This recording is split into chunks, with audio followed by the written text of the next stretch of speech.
Perhatian sang putri merak yang tertiup angin. Aku Pavolia Reine dari hololive ID. Attention please. I'm Reine from hololive ID Generation 2. 皆様ごきげんよう。私、ホロライブインドネシアネクセ、パボリアレイネと申しますの以後お見知りおきを。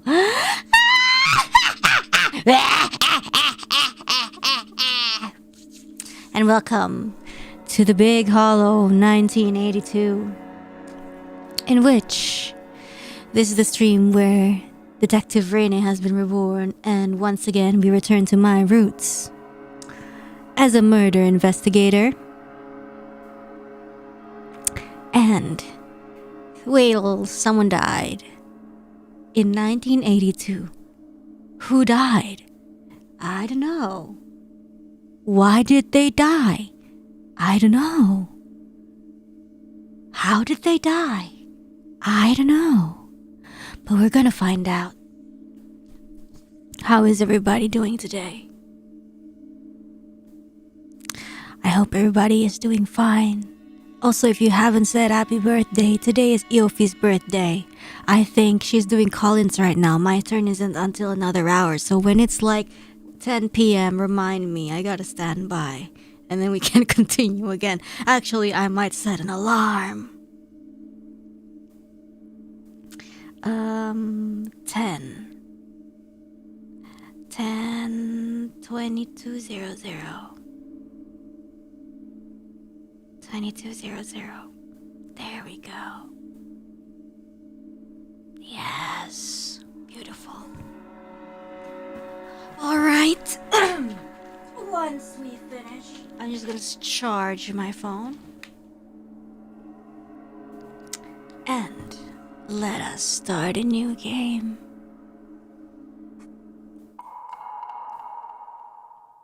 What are we gonna see in this game? I have no idea. Ma, you sleeping?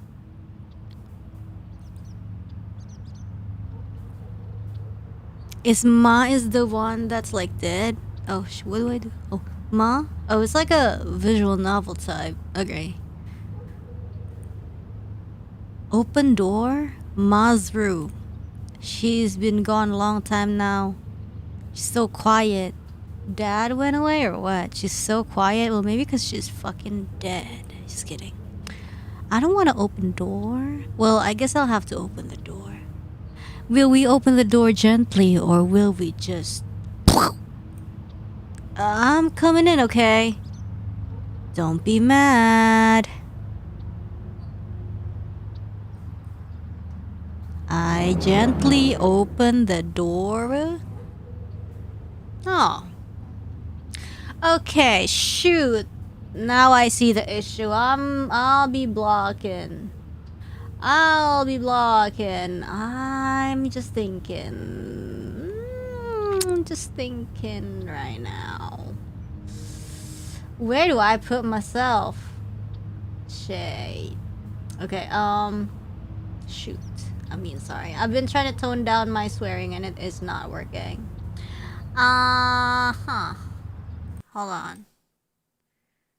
Well, okay, well, right now this works probably. Upside down at the top. Okay, well, maybe this works. Sleeping, what do you mean? Yeah, surely. Alright, there's a trash. I don't reckon she left me no pie anyhow. Johnny Pizza. Okay. Open drawers. Wise. They's empty. What's going on? Yeah, what the fudge? My stuff. Her things is all still here. Mirror. Ma? Hello, Ma? Anjing kaget. Takut nggak mau, aku takut. So scared. No! Mama takut. Ma, no jump scare please, Ma. Kenapa kok? Hah? What? Why? Takut banget. Looks like I'm alone. What? Ma is not there? I don't know how I should feel about this. Okay. Damn, okay. Whenever I was with her, I was sure that she didn't even like me. Wait, this is scary. I guess maybe this is a good thing. Wait, so is she dead or is she not here? I'm scared. Oh. I'm scared. Oh, never mind. It's not even my home anymore. Alright. L. Davidson, taking L's left and right. No, time to get out of your head, Desmond. Oh, so that's probably like a flashback.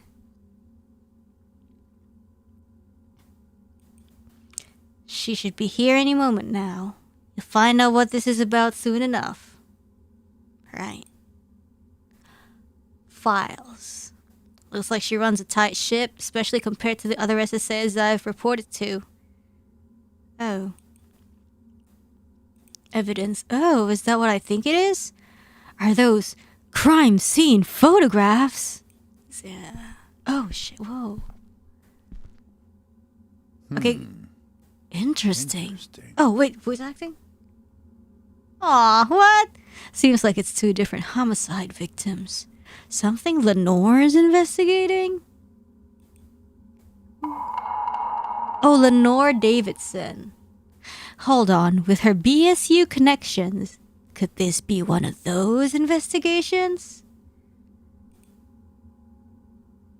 I wonder if I can work anything out from these. Nah, leave it alone, man. No, Lenore should be here any minute. Let's keep my nose out of it. I don't know what BSU means. Bullshit university. I was gonna say something like, hey guys, can we like not swear in like one stream? We're gonna try, okay? Start over. Now. Starting now. Oh? Really? Lenore was a beat cop? Now this I'd like to have seen. Probably where she adopted that no-nonsense stare down technique of hers. Oh, behavioral science unit. Ah. Yeah, 1613 starts no swearing. Yeah. There's no freaking way. Nah, you underestimate me, gang. FBI seal. The seal of the Federal Bureau of Investigation, the symbol of the FBI. Bureau of Spicy Uncles. That tracks. Without much other decoration, this isn't really doing wonders for the Iron Lady moniker hanging over her. Cool. Frames. Looks like a photo of Lenore's inauguration into the FBI. Not sure about this other one, though. Huh. Seems to be an FBI rejection letter? From Hoover himself, no less. Wonder what the story is.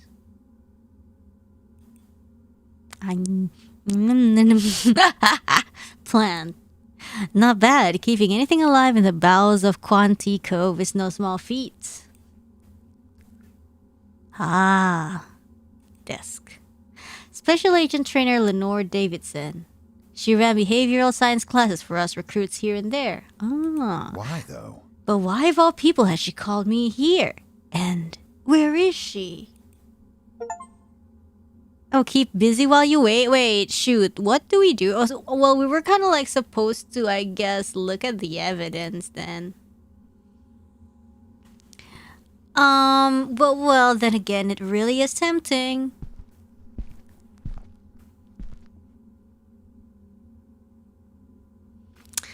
I mean, while I'm here waiting, might as well see what I can see.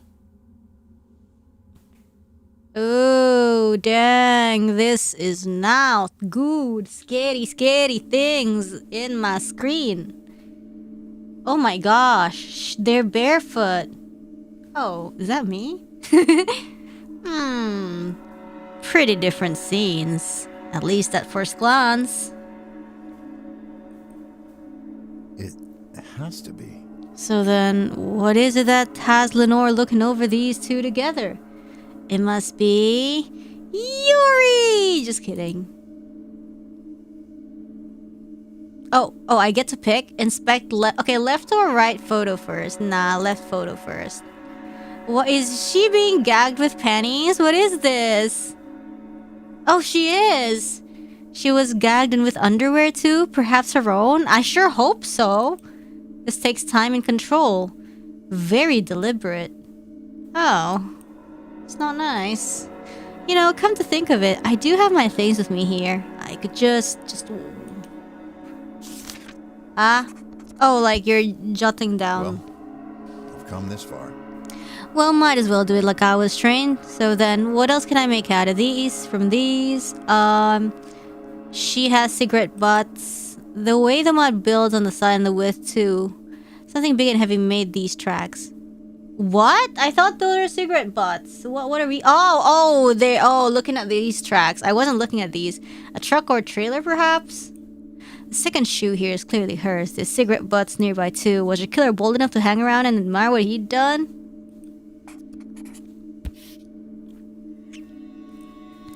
Now that's interesting.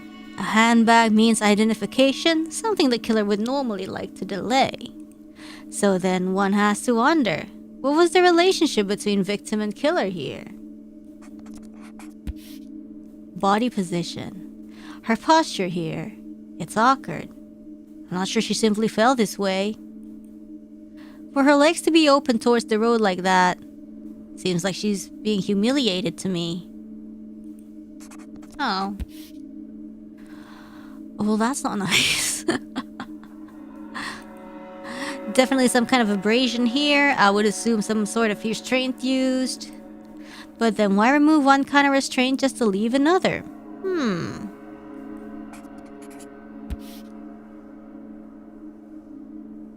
Anything else? I don't think so.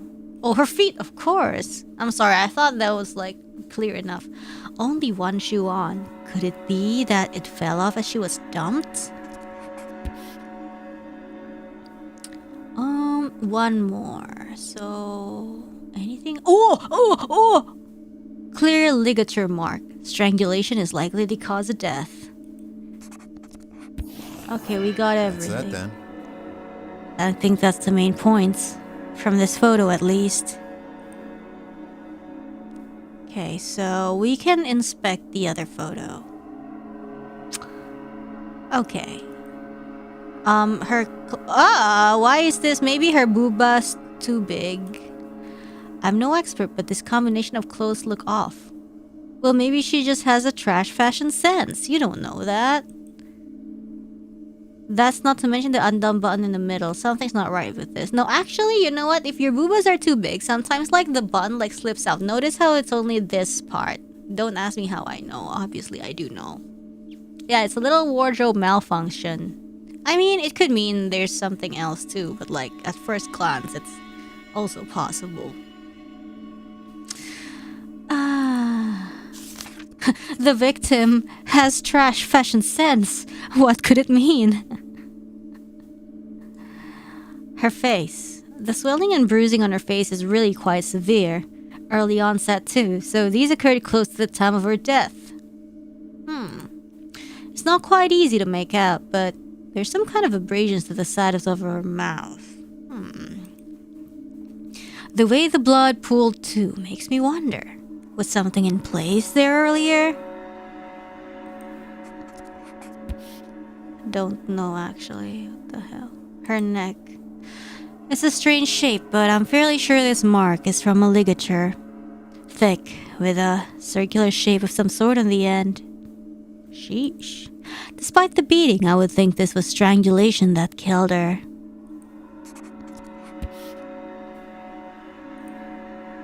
Looks to be abrasions matching both arms, so she was restrained at some point then.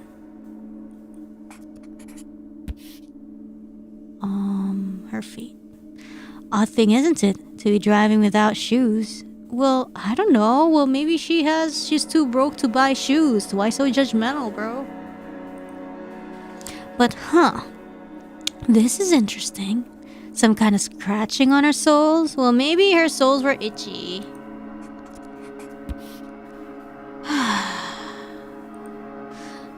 Hard to tell from this, granted, but I'm fairly sure that's resting in neutral. Oh. Okay. Seems like that's everything. In light of all their details, I do wonder. Wonder what? I wonder how, I wonder why. There certainly are similarities, but are there enough? Well, for starters, these ladies are bare. So then, care to tell me what you're thinking?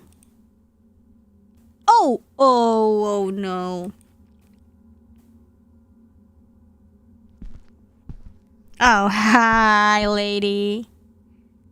Oh, well, Hey, ma'am, I was just, Really? You're Ward, aren't you? Desmond Ward? right. Yes, that is me, ma'am. So then, Desmond, tell me. I don't care much for repeating myself. Oh, no, of course not, Sorry, what was the question?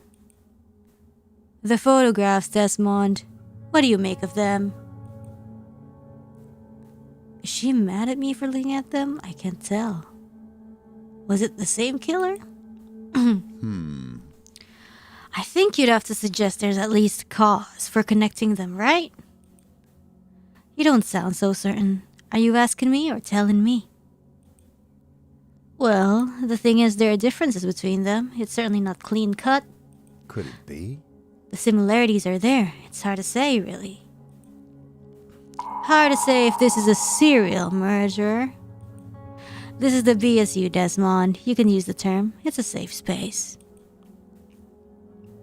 These serial killer profilers have been all the talk of the Bureau the last few years. An exciting new analytical approach to solving repeat offender murders. It's exactly why I've been trying to get time with anyone from the behavioral science unit. Why I was intrigued by this invitation. Only, I guess it's just that I'm not really trained on what this is about just yet. The programs here aren't big on profiling or serial homicide. Old dogs and new tricks, I'm afraid. I hear you majored in sociology, which will help some. A minor in psych too, yes? Oh, well, Yes, ma'am. It was mostly introductory classes. Really? And your instructors tell me it was my lectures that had you interested in the BSU. What you said about offender behaviors and how we interpret them to better understand crimes. I think this is the future of homicide investigation. To be able to find murderers just by thinking how they think. Something like that is key to my work as a future agent, ma'am. There is more to it, though. But I suppose as a concept, it's as good as a starting point as any. Starting point? Just a little exercise of sorts, a case this unit just recently assisted on. If it's BSU experience you want, then come. Let's see what mind reading you're capable of.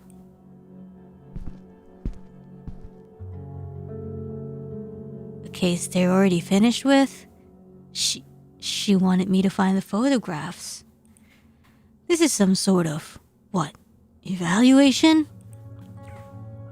Alright, okay. Keep focused, dear Desmond. You've been waiting for a chance like this. Don't let yourself down now. Okay, well, I guess now we're gonna try to see what was behind these two photos. Oh, sorry, that scared me. So the first thing you should know is that you'll largely process this like any other case you've trained with. It's there in the evidence. Start from the beginning. Follow the evidence and work the angles. That's the only way to understand the behaviors. And since you're already familiar with the two victims, we can jump straight in. oh? Well, I did have a little look. I think familiar might be a stretch, though.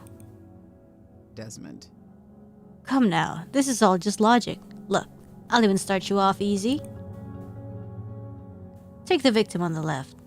How would you have said about identifying her? Her shoe size? Shit, I don't know.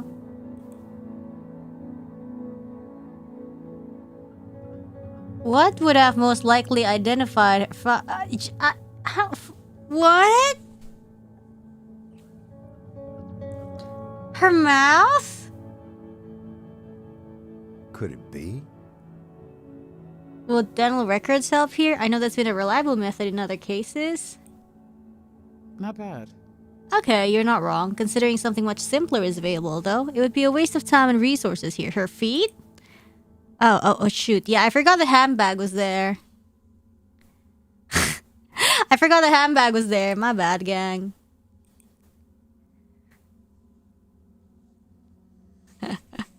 I thought she was looking for, like, something, like a part of her, you know? She was easily identified as one Bonnie Hayes. -2 detective points. Jeez. Miss Hayes' body was discovered not far from where she lived. A local found her on the shoulder of a back road. Our second victim on the right was found by deer hunters. What? The car she was in had been driven quite deep into a forest. She was identified through the car. That's what I thought. The car's registration as one Ida Rothermund, and also found not far from where she lived. Didn't even make me guess. Bro. One on back road, the other inside a car in a forest, both close to their homes. Both late 20s, and importantly, no signs of a struggle around either body, which means either they had friggin' like consent or they're drugged or. Oh, these were likely not the primary crime scenes, the scenes of their murders, but rather the disposal sites. I see. That's an important part of linking serial murder cases, isn't it? The way each body has been left behind? Cool. Perhaps. If similar enough, since you have the urge to impress and elaborate if you could. Oh, well... On linking offender behaviors, they usually have a super secret base, and they just scatter the victims to dump them, I guess. I'm paraphrasing here, but the way an offender acts during their crime will reveal aspects of them as a person. Well, I don't know. Well, he likes feet, obviously. The evidence they leave behind reveals the choices they made, and these choices tell us a lot what they desired or feared, hated. So if crimes show repeated patterns of behavior, repeated signs of that same personality... Not bad. Could be a repeat offender, yes, well then. What would you suggest here? Could we claim there were similarities in how the offender disposed of each victim? Yeah, I will... Left by the offender... Are different? Question mark? One is lying down and one sitting? I would think they're actually different. In the forest, Ida's body is significantly more hidden. There is more to it, though. I would be more inclined to agree with you. There's also more to it than that. Is she just gonna make us look stupid? Why leave the bodies near their homes? Perhaps there's a repeated pattern here for fear of needing a quick disposal. Yeah, right. I guess we need more information, more context. The illusion of choice. Well, proximity must be a fairly large factor. How close are they to each other? Now you're getting somewhere. Miss Hayes was found close to Briar Hollow, an old and mostly defunct logging town on the northern outskirts of Cumberland. Miss Rothermund and her car were closer to Hickory Ridge, North Tranton, a fuel junction with a few residents, not much else. In fact, The thing is, both were found off the same back road connecting the town to the fuel junction, barely 2 miles apart. Oh. Oh? But then they must be Really? connected. A small back road, 2 small populaces. not quite, Desmond. Don't get ahead of yourself, Desmond. This is about context, as you said, and we have good reason to believe the suspect pool could be significantly wider. Let's see here. Have a close look at this, and keep in mind this is all about logical reasoning. What do you think? This is an indication of why this might not just be a local offender. What, you mean like an international offender? What are we doing here, huh? An indication that the offender might not be just a local, if is that possible. I don't. Cigarette ground nearby?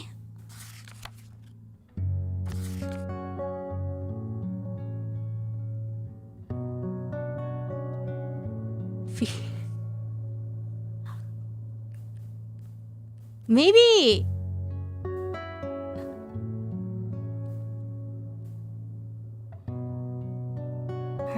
No, I don't think so.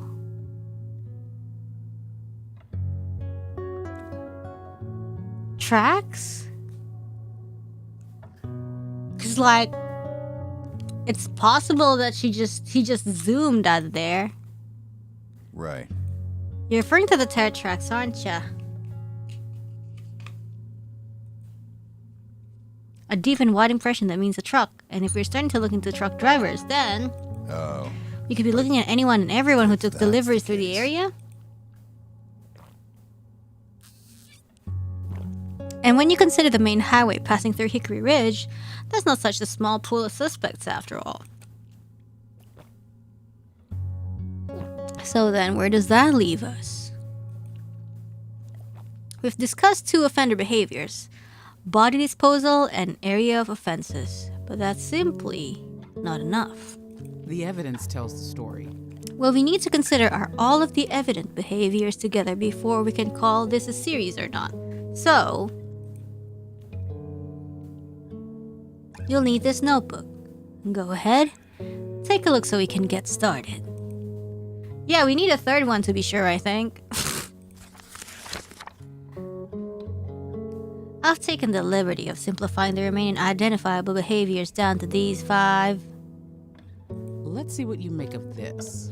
I'd like to see your own ability to compare each on your own. Oh, well. Overkill? Staging or posing? I'm not sure I know what you mean exactly. Didn't you wish Yofi a happy birthday? Of course I did. But my call-in is still in half an hour. So at 10 p.m. I'm gonna pause and I'm gonna go to Yofi's call to wish her a happy birthday. On stream. Desmond. Please do not contribute to Wikipedia serial killer page by killing people. Have a little courage, Desmond. If you want guidance on a term, let me know and I'll break it down for you.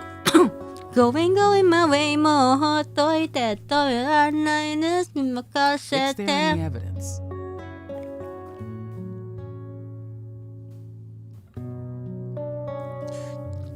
Otherwise, review the evidence. Think about what makes the most sense for each.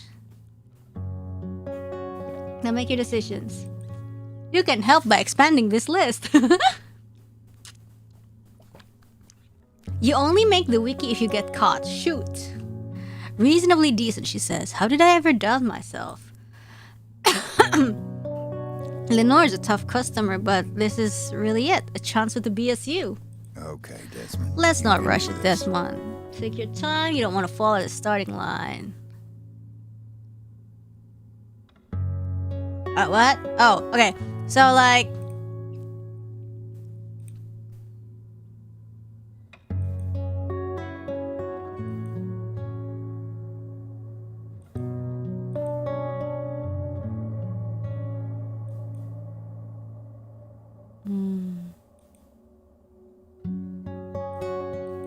So, like, I think the restraints are... I don't know. Staging or posing is different. Huh. Oh. It kind of looks like she... Some serial killers never got caught, like Zodiac Killer and Jack the Ripper. Go for it. Crazy. So, handbag. Yeah, so it's similar. So something abrasions to the side of the mouth. Okay, so let's notebook. Weapons utilized, yes. Right? Whatever it was that the offender utilized in the act of murdering their victim is what we want to consider specifically here. Apa sih nggak jelas?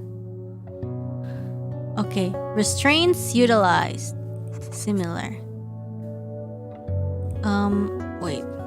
Did it say strangulation as the cause of death for this one? Yeah, strangulation also.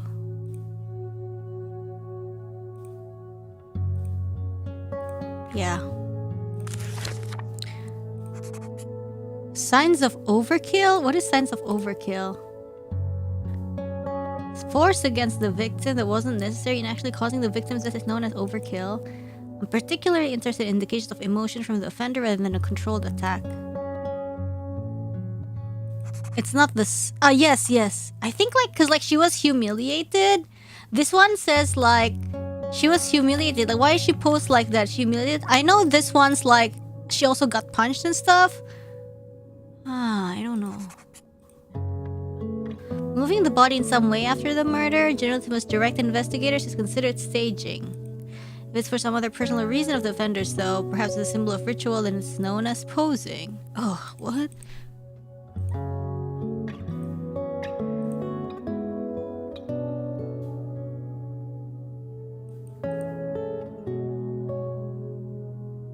Yeah, the gag's kind of overkill, right? It's kind of like, why is she posing like this? Is this humiliation?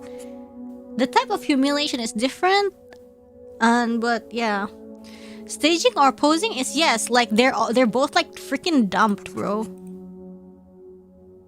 Let's see here. No! Wait, what? Push for another chance. Well, we've come this far. Huh? Ya udah coba. No, yes. What is weapons utilized? I don't know. Yes. Bismillah. Not quite, Desmond. More than half are right by my count. Well, we've come this far. Cause of this is the same. Restraints use is same, right? Apa sih anjing?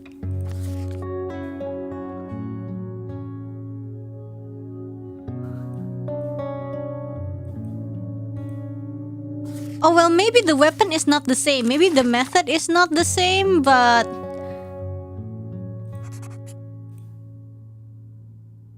semoga. Oh, keren anjir. Apa sih nggak jelas? Okay, I kind of understand what the game wants from me now. Good, let's break this down then.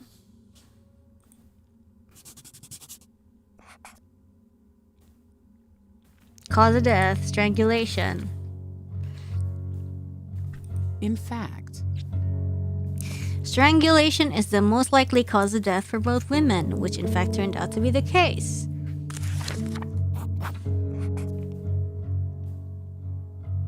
Now the restraints. Both women have clearly matching marks on the wrist from restraints, but not only that. So glad you have watched a lot of true crime documentaries. Oh, recently I watched shoot, what was it? I forgot, it was like on a 1 hour thing. Oh my gosh, no, about this woman from law school that got murdered by her neighbor. Yeah. The neighbor was this guy called, who was it, Steven, I think, and then he murdered his neighbor. He was kind of stalkerish as well, straight up a stalker, and then he killed her. Yeah, but anyways, but not only that, the bruising around Ida's mouth, the way the blood is pooled on her face, is subtle, but it's there. Both women are also gagged during their attacks.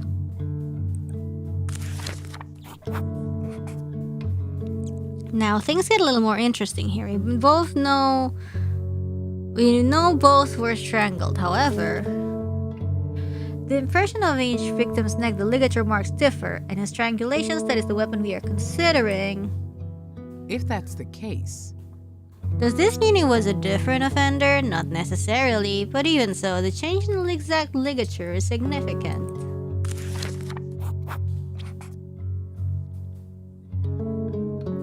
This can be a difficult one to an untrained eye, but you've done well. There is no weapon, bro. in fact, With Ida's bruising not having time to fully form, it must have occurred during the time of her death or just before. Was this violence used to control her? She was already restrained, so no, that's not likely. And since Bonnie had no such injuries, you simply can't discount this important difference. And lastly, staging or posing, another tricky one. Both bodies have in fact been repositioned. Bonnie was posed, positioned in a way to degrade and humiliate her. Ida, on the other hand, was not positioned in a way to resent what the offender had done. Far from it, actually. Ida was in fact staged, repositioned in an attempt to deceive investigators. Ah, okay, now I get it. The evidence tells the story. Yes. Posing is if you want to taunt the detectives, you know, and show off. Staging is to like cover up your tracks.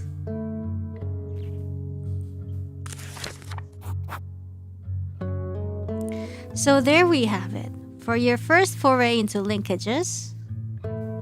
Nicely deduced. That was good work, Desmond. I'm impressed. Sure, third time's the charm, right? So the victims are restrained in similar ways, but we don't know if it's the same unique gag. Both are strangled, but with different ligature, plus the difference in posing and staging. I wonder. They are on the same road, but with all this said, is that enough? I think it's a different murder. A little more critical in your suspicions now. That's good. I like to see it. What we need is an aspect of the offender's behavior that is significant. Something undeniably from the same person. Probably cigarettes, but we don't really see cigarettes, right? On Ida Rothermund. Let's see here. The gag utilized against Bonnie. Oh, okay. I was thinking cigarettes, but I guess let's look at the panties then. You described it as unique. Well, it's so deliberate. There are much easier ways to gag someone. He needs to go out of his way to do it. Exactly. Which means it likely feels an important need for the offender. He's driven to do it, like to make a statement. So then...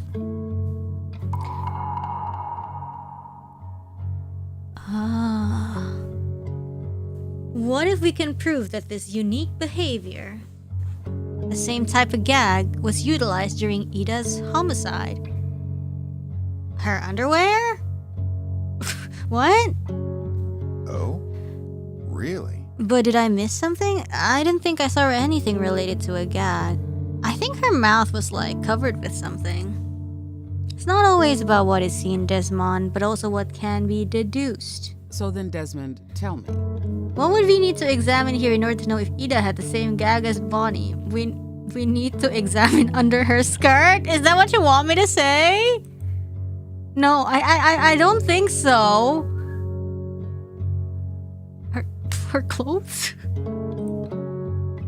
Could it be? Well, see, I was correct. Holy hell.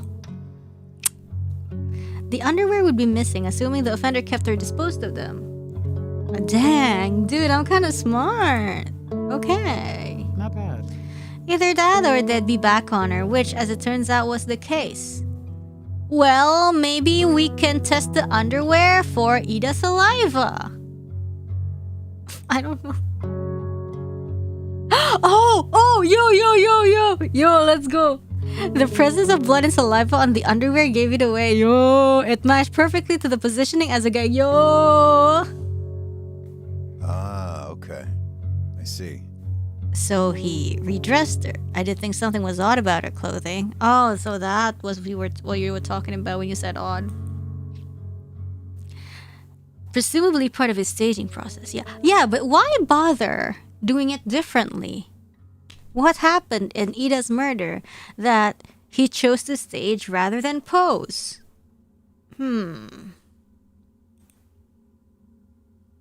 Huh.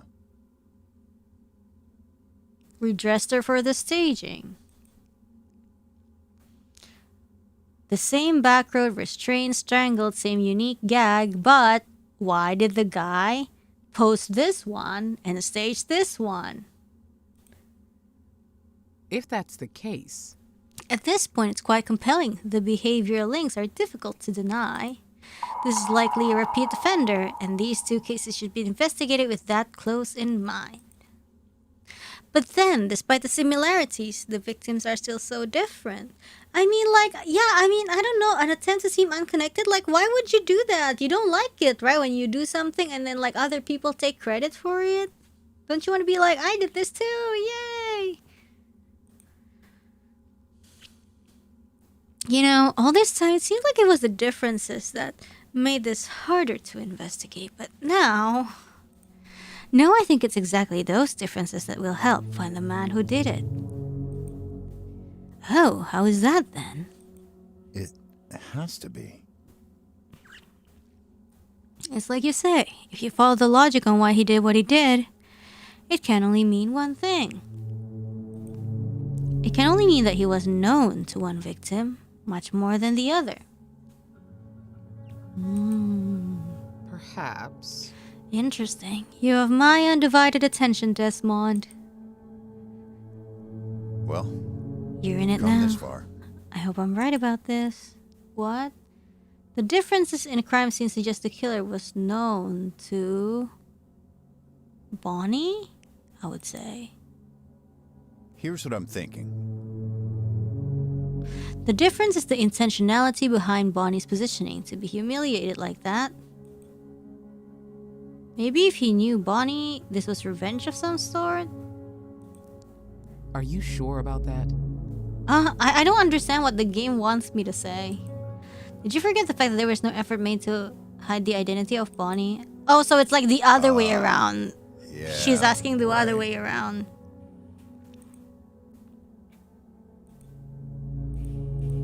Okay. In fact, Okay, I see, I Yeah. see. That makes sense. Yeah, he didn't care if Bonnie was found. Yes. Yeah, he There's he more to didn't it, want though. people to link Ida to him. Oh, well, Desmond. right. You know, it was rough practice more than anything else.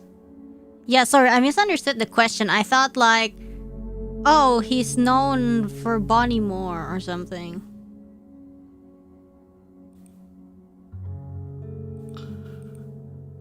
Let's start with those. Hand me that notebook again.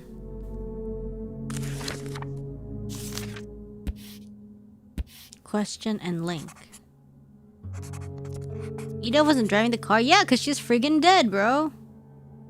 Questions answered with facts from the crime scenes. This is the foundation of many investigations. Let's see what you make of this. I'd like to see you apply your own observations, your evidence to solve the questions we find. Oh my god. It's there in the evidence. She wasn't actually the one driving. Okay, fine. It's her feet. Okay.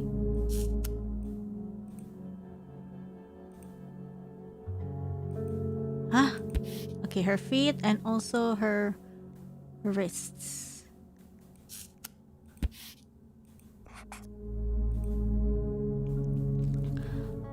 Well, certainly not. It's either her wrist or like the thingy was on neutral. The lack of shoes at the very least should be raising questions for an investigator. Perhaps. She prefers driving barefoot? Or perhaps she wasn't actually the one driving. Are you sure about that? Ah, berak. Back to it, Desmond. Ah, yaudah.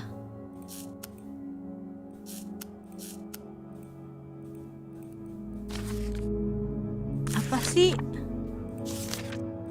How do I replace, bro? Oh, ini X dulu.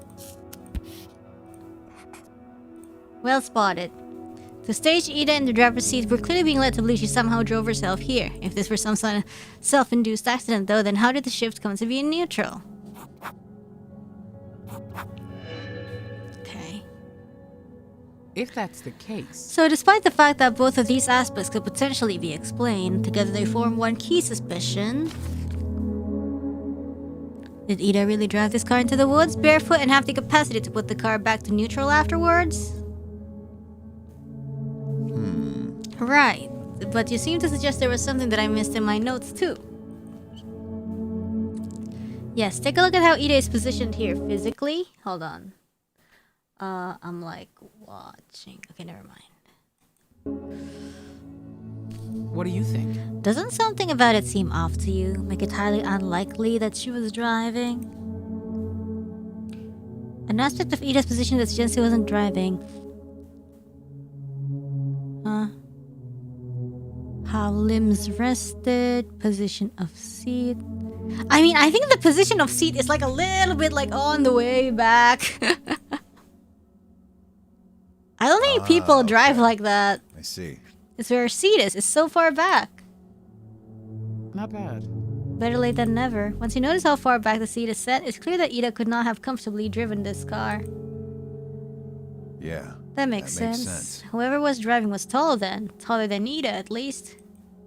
So the seat, the missing shoes, the car in neutral, the offender who at least attempted to stage this as, what, a car crash? Further proof that this was about him distancing himself, about him knowing one victim more than the other.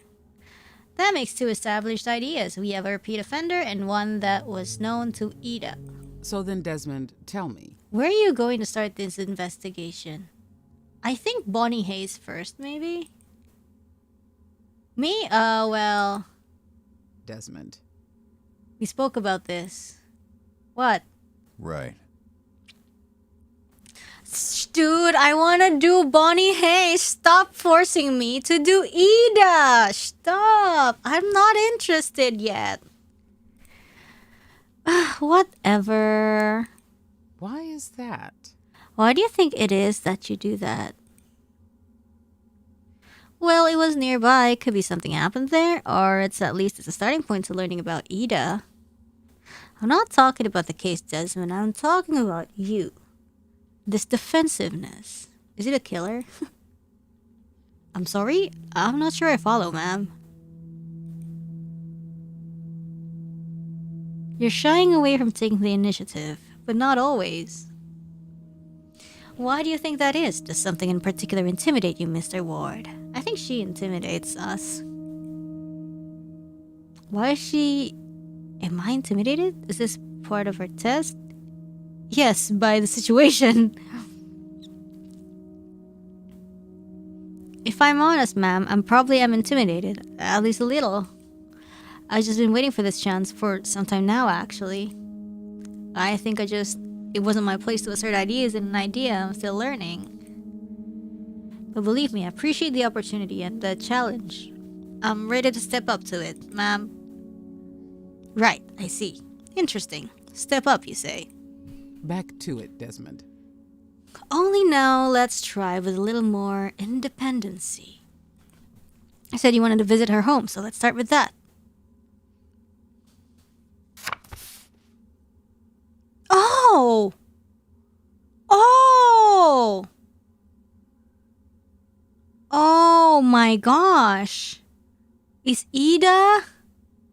This is Ida's home. At least the back half that makes up her bedroom.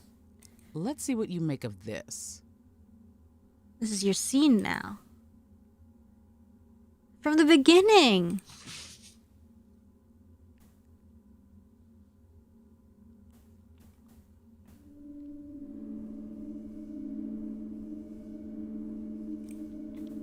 No way some of these drawers have been pulled out. Seems like someone was going through them in a hurry. Was someone looking for something? Could this have been a robbery? Looks to be fairly standard trash. Tissues, food waste, bottles. I'm not sure if anything suspicious. Says more about how Ida lived, I suppose. Irma, Luckett's Pies, Johnny's Pizza, soda bottle. It seems cheap and easy. Trump's nutrition. Seems to be mostly cosmetic items. Quite a standard array. Humble even. What is that? A radio? Seems like something is scratched to the side. Fields? I think I can just make that out. Fields?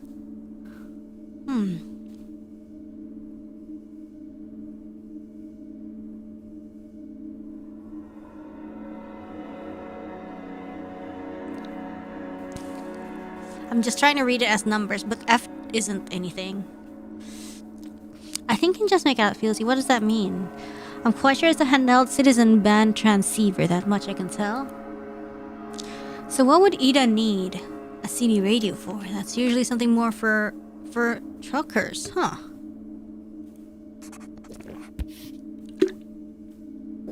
The trucker is the father?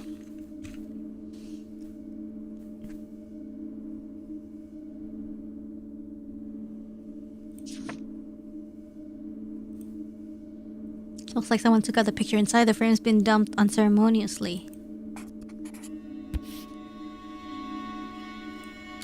Bit of an odd setup. Bare mattress, mismatching pillows and blanket. A lack of upkeep.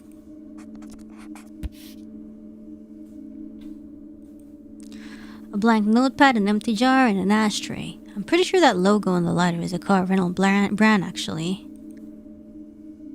I'm just wondering, with these cigarettes, do we know if they were all Ida's? Anything forensics could pull? Ida's husband. These butts rarely retain any prints or even traceable blood types, which was the case here too.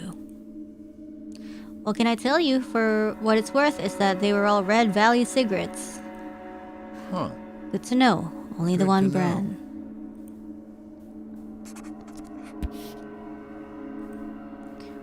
Okay, is that a newspaper? Did it have a date? Not bad. Good eye, it is, and that was a particularly important item. The last reported sighting of Ida was the same as this date on the paper.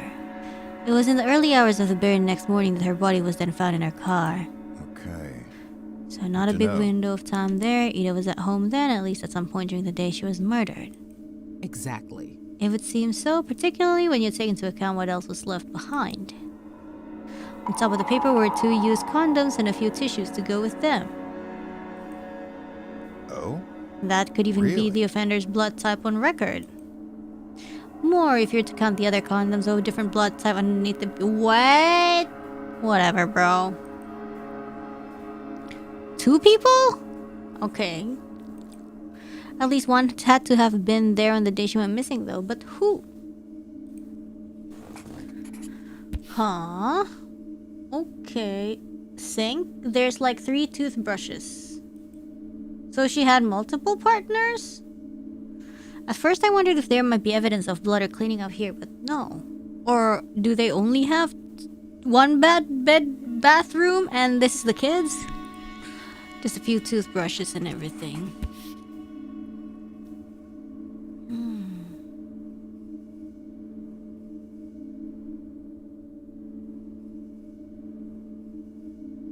Anything else?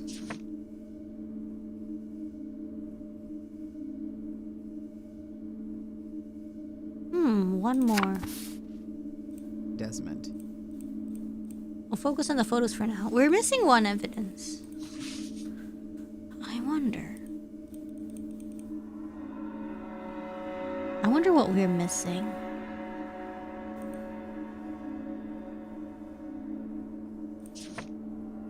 Oh, carpet.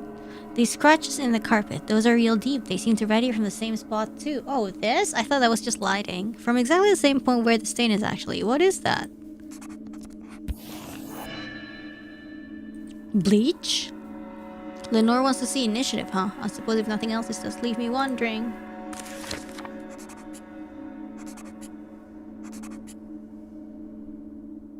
Not bad. A few different angles here and quite the story between them. I imagine you'll be needing these then. Oh my! Oh? There's a third photograph here. Yes, well, I held back on this earlier to focus on linkages, far from the last of the evidence to be introduced too. From here on, I'll reveal the tests as you would have normally found them working the case, just so you know. Hold on, sorry. Ooh, ooh, ooh. Wait, I'm like looking right now.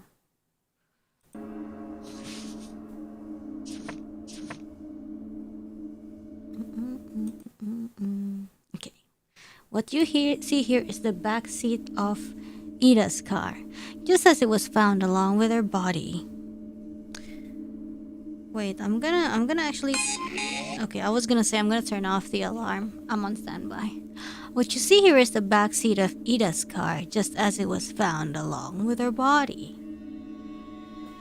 Oh, bleach! Damn, I'm pretty good, huh? Remember, Desmond, the devil is in the detail. Keep up this momentum now. Oh, what? Jug. Toxic. Some kind of detergent. Loose clothes. Jeans and a mix of shirts mostly. One seems to be labeled with the faded company logo. Wilbur is what I can make out. Probably that's a trucking company, hopefully. Would Ida have worn these? Nah. Sheet. There's a lot of it bundled up down there. Ah, from the mattress. Oh, yes.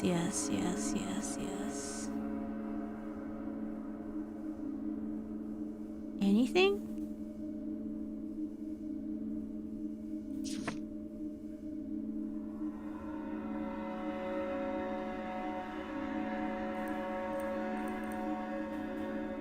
Yeah, one missing. I mean, I would think we're done with this probably, but...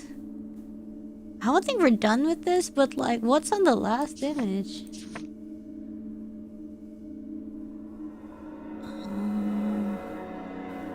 Oh, notebook. Dude, that is so hard to see. What the freak? What is this here? A notebook? Do we know what was written inside? Okay, I'm gonna go to the... I'm gonna log into the waiting room, actually. Okay. And I'm gonna like... Yeah. Do we know what was written inside? Well, at the time of finding it, what it was used for was unclear. The book was quite new and entirely blank. That is at least... Okay.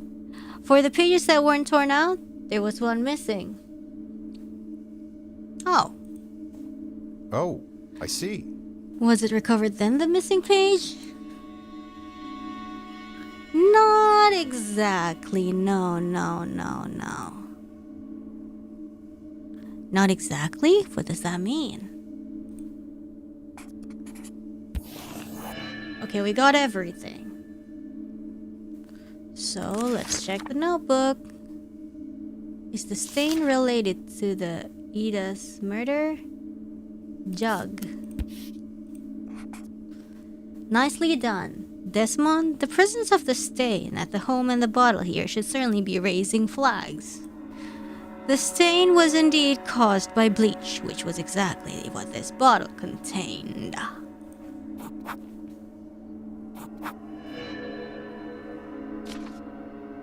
Let's hold that thought. Look into your other questions first. The implication of all three together should be interesting. Back to it, Desmond. Proof Ida was attacked in her home is...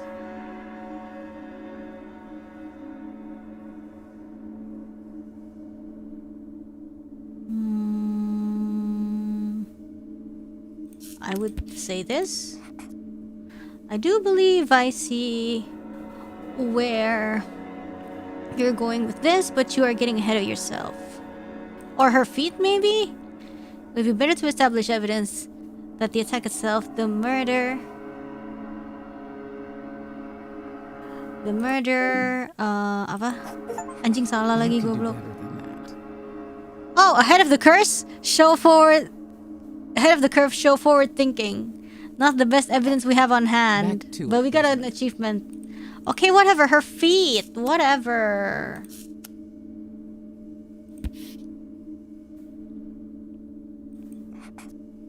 Oh, salah. Oh, enggak. Oh, bukan. Ya udah berarti. Exactly. Okay, ini benar. Okay, so it's the sheet that's false. Enggak mau. I don't want hint. Her feet and the sheet. Feet and sheets. Bener nggak? Anjing apa sih? Sebel. Back to it, Desmond. Sebel banget. Terus apa? Loose clothes, sheet. Not sheet, her feet. Connects Ida's injuries to Sham. Okay. Let's see Ida's injury. Her feet, her face, her clothes. Maybe her clothes because it's home clothes. I'm so annoyed. Her face, abrasions and severe bruising near time, dried nosebleed. Odd combination of clothing. Odd combination of clothing because she's at home? Damn, I don't know.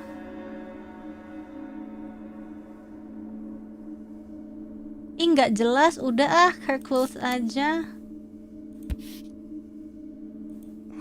Are you sure about that? Apa sih, ya Back to Tuhan? it, Desmond. Apa? Well, I don't want to ask her. So weird. Thick ligature mark, thin abrasions. Not a jug.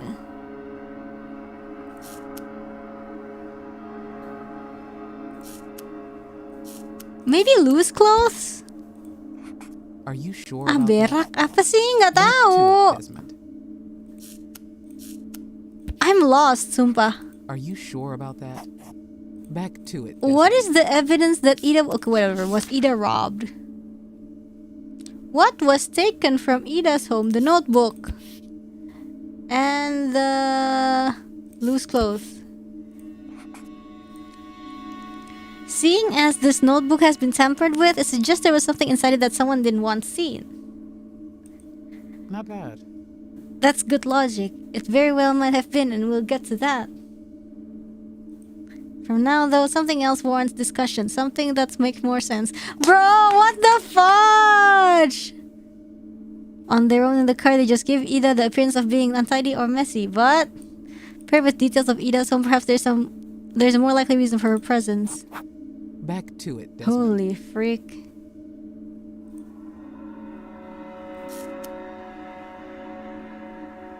What?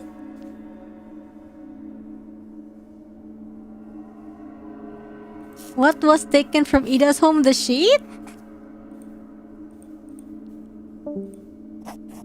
Back to it, Desmond.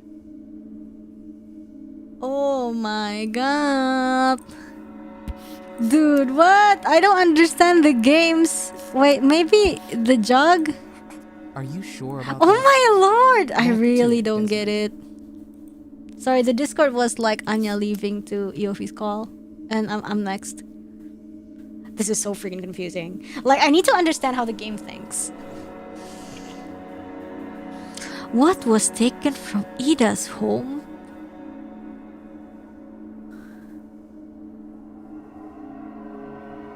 Her clothes. Are you sure about Oh that? my god! Back to it, Desmond. Not the jug? Not the... Okay, notebook, whatever. Notebook, please. Please. No, we did that. Ah, anjing apa sih? Back to it, Sumpah, I don't Desmond. understand. Look over the evidence again. What is missing? Whatever, bro. Okay, this is loose clothes. Sheet, jug. Sheet and jug is incorrect.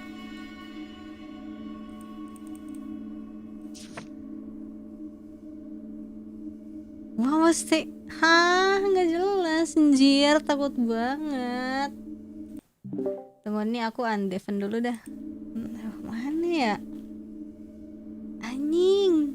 Sheet is correct. No, sheet wasn't correct. Apa sih? Nggak tahu ah. It's not gonna be shift lever. Oh my god. I don't think so. Are you sure about that? Okay, try her face. Try her Back face. to Oh my it, god, Desmond. whatever. What is the reason for it being her face?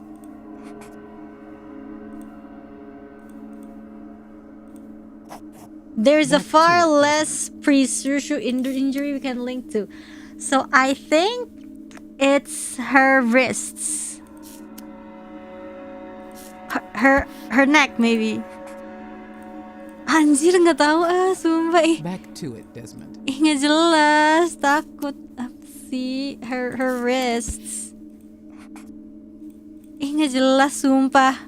Ih, nggak Back to tahu. it, Desmond. Apa sih? Dude, I don't know.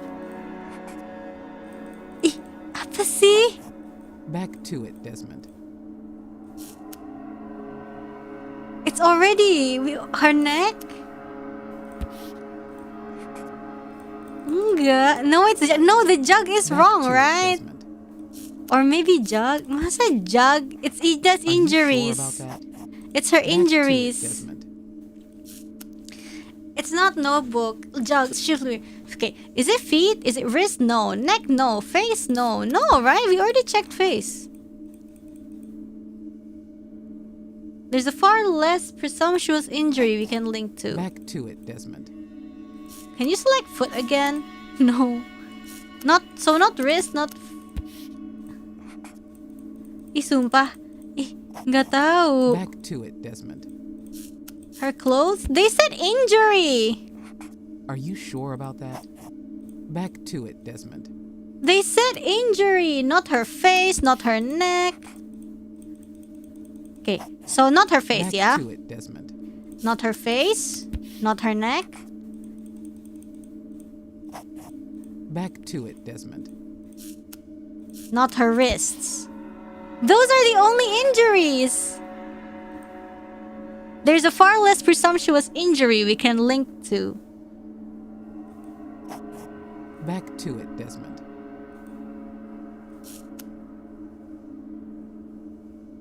Oh, wait. I think... I don't know if... I'm like already fine with...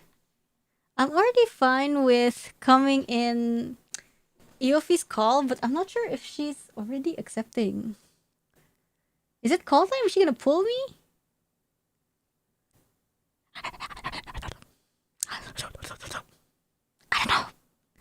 I don't know. I'm here. But I'm just waiting for you. Pew pew. Pew pew pew pew pew. Where is your pew pew? I think it's time. Maybe is it time? Semoga.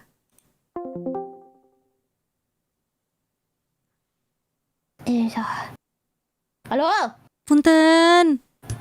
Mangga. Sis, halo sis. Halo sis. Selamat birthday. Gil's birthday. Oh, birthday girl banget nih. Gimana perasaannya kamu? Aku sangat-sangat happy today ya. Iya sangat happy. Aduh, tapi tangan saya tidak happy. Kenapa? Why? Gue Sparta gambar sebuah. Enak banget jir ketawanya. Emang enak. Nggak apa-apa kan setahun sekali. Aku pas ngomong kayaknya enak ya kalau aku gambar semua yang kesini 5 menitan. Terus aku sekarang agak-agak menyesal. Menyesal dikit sih. Menyesal dikit nggak ngaruh. Kali sih, cuma setahun sekali ya udah lah ya kata gue. Nggak apa-apa. BTW happy birthday dari merakyat. Terima kasih. Yeay. Gils, ada Semakin tua, makin tua, makin Makin age dahsyat. like fine wine. makin kuat, makin sabar. Ya nggak sih? makin tua, amin. Amin. Bentar aku buka streamnya dulu nih. Sabar. Aduh, Udah. supil. Aduh, lucu banget gambarnya. So cute. Nih dia Cut. Udah rame nih call-nya. Udah banyak dari jam 9 tadi kan? Oh, Yeay. gila. Aku mau merch-nya dapat nggak nih jatah bagi para members Follow ID? Chan dapat jatah nggak anak ID? Ayo, dapatnya. Aku mau. Dapat deh. Kabar Met boleh deh, itu bisa dipakai buat ini soalnya buat main game TCG kita. Ih, asik. Aku mau. Aku malah baru tahu ternyata kalau yang bisa dipakai buat TCG tuh size-nya tuh beda gitu loh ternyata. Oh, iya. Ternyata beda. Jadi kamu mau size yang gimana kok ya? Beda. Aku bilang mau beda. size-nya yang kayak kamu biar pas di pelukanku. Azek. Asik. Wow. Ada apa ini? Aku hari ini diris banget sama banyak orang. Wow. Ini your special day, Azek. Asik. Thank you so much for coming. Aduh, Iya. buset. Oke. Terus kita ngapain Iya, nih di sekali. sini? Iya, kita tadi ngobrol. Harusnya sih aku tuh ngasih kuis ke kamu, cuman kayaknya tidak keburu. Ya udah, ini udah waktu ya, udah 5 menit ya. Iya sih, cuma kalau nanti kita collab aja gampang. Ya udah, kita tumpengan gak sih kita? Tumpangan deh, boleh deh. Nanti aku geda-geda. Mantap guys, oke selamat ulang tahun ya. Happy birthday Yopi. Bye. 5 minutes went by in a flash, bro. She was supposed to be asking me questions, but she only had 5 minutes per member. That's the quota. And we kind of passed that.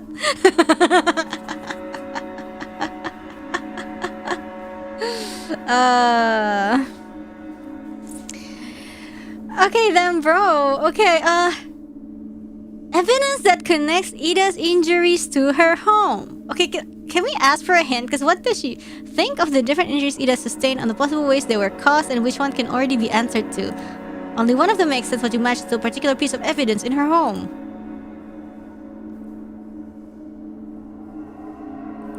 The fudge? Bruh. What?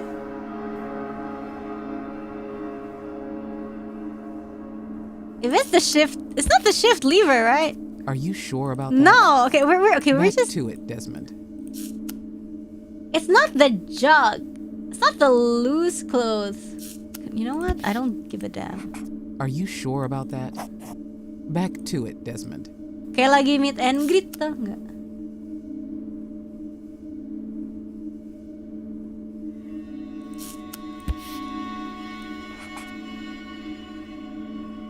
See, like, I'm getting ahead of myself. How? Back to it, Desmond. Well, if it's Are you sure about that? it's not the jug. Back to it, Desmond. It's not the notebook. Are you sure about that? Then what Back is to it? Desmond. What have we not tried?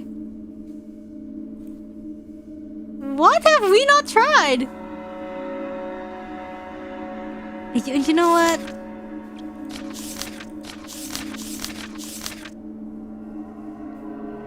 What? What was likely taken from Ida's home and from where? Jug? Are you sure about that? Back to it, Desmond. Taken from Ida's home is sheet? Hack, but the context. What Back was to it, robbed from Desmond. Ida? Oh shoot. I mean the notebook, but you said it wasn't the notebook. Not bad. Back to it, Desmond. What the hell? The car was Are taken you from sure Ida. about that? Back No, to it, I Desmond. really don't get it. Her clothes was taken from her Are home? you sure about that? What do you want Back from me, to it, woman? Desmond.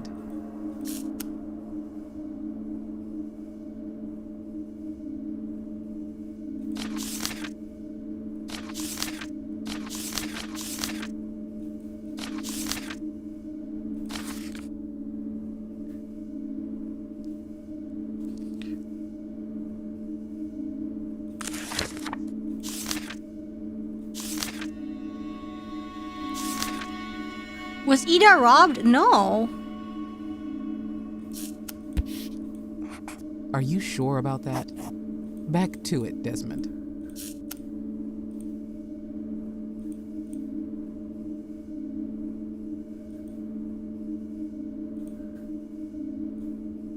I mean, I said notebook and sheet, which is on the back seat, but it's incorrect. Not bad.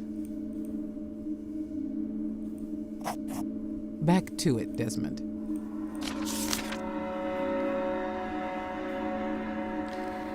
Evidence that connects injury. Oh, sorry, you couldn't see this, but this is like sheet and notebook.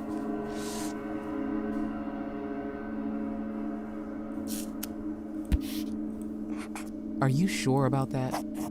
Back to it, Desmond. Evidence that connects Ida's injuries to her home?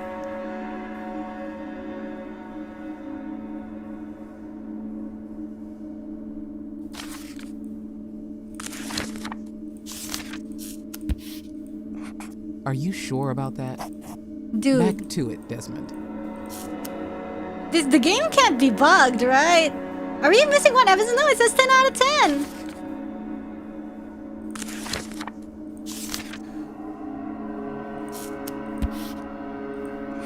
Are you sure about that? Back to it, Desmond.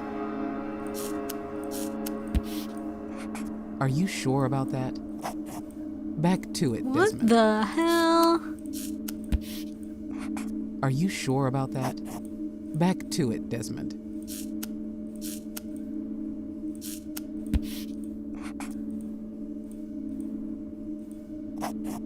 Back to it, Desmond. It might be a glitch. Didn't we try everything?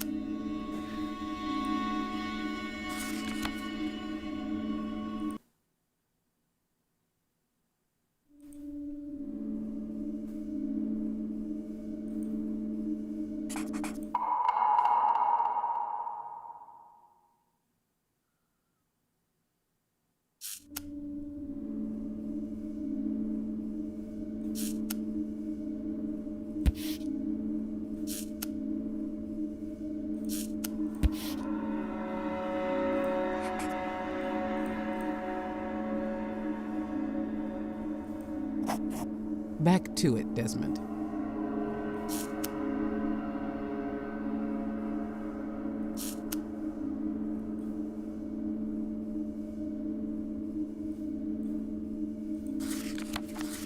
Wait. Wait. No, right? It's like this, right? Or do we do this? No.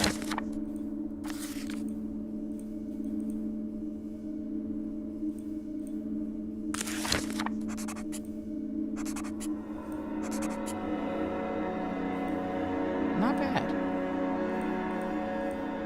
Huh? Oh? Oh. Oh, this is the same. Okay. Wait, this is a repeat. We saw this already. Damn, I thought...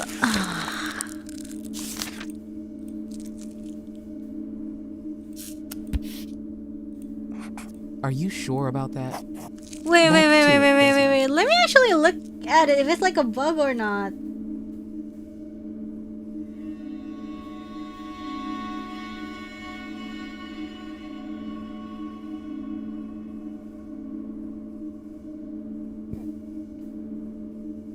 No.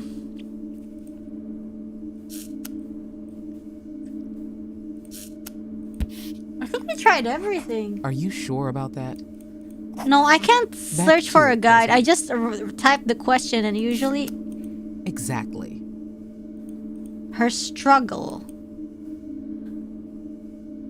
would be her face.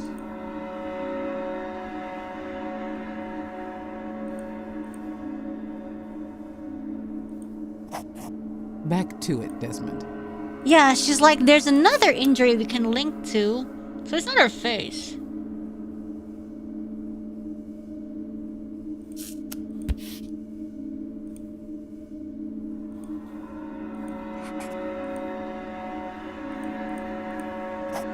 It seems you Back can to switch it, between the Desmond. photos. Yeah, I can, but like this is from the second photo, for example.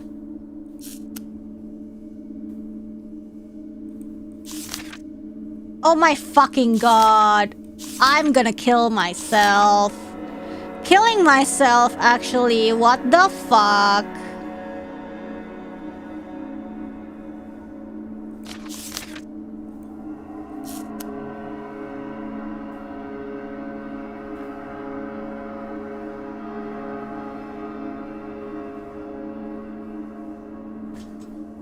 Oh my fucking god. Are we serious right now? Was Ida robbed? Fuck me, what the fuck? Carpet. Jeez, a breakthrough in the case. No shit. That's easy as hell then. These deep scratches are perhaps the clearest indicator of a struggle at Ida's home, yes. Now whether the scratches happen as a result of the attack, we can't say, not with this evidence alone. Oh my god! Compelling, isn't it? One more question now. Was Ida robbed? What was likely taken from Ida's home? Photo frame. Are you sure about that? What? Back The to freaky... it, Okay. That's better.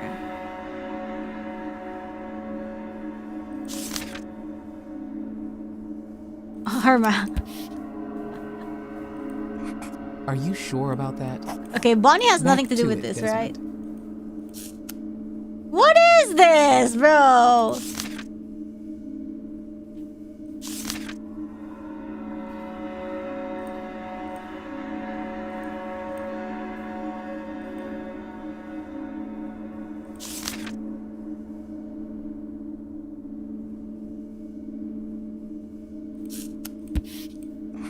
Are you sure about that? What? I was Back to it, thinking Desmond. like cigarette.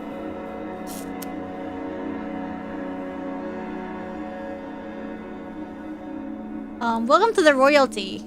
Hi, I'm sorry you had to see me struggle. I thought they would take female underwear, but I guess it's not. That's not the answer. Back to it, Desmond. Okay, well, I guess drawers were taken. It did make me consider robbery, particularly with the drawers on the right are pulled out like that. Interesting too that it was the only one then of the drawers, like they knew what they were after. Okay, that was easy as hell. Men's clothes in the car, empty drawers in the home. Curious, isn't it?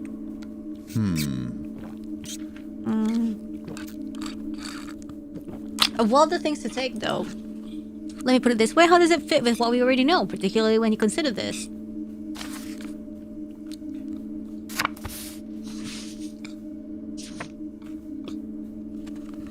What if I were to say there were no signs of forced entry at Ida's home? Yeah, I mean, the husband did it. If that's the case... How does that add up with a robbery? Doesn't that complicate things?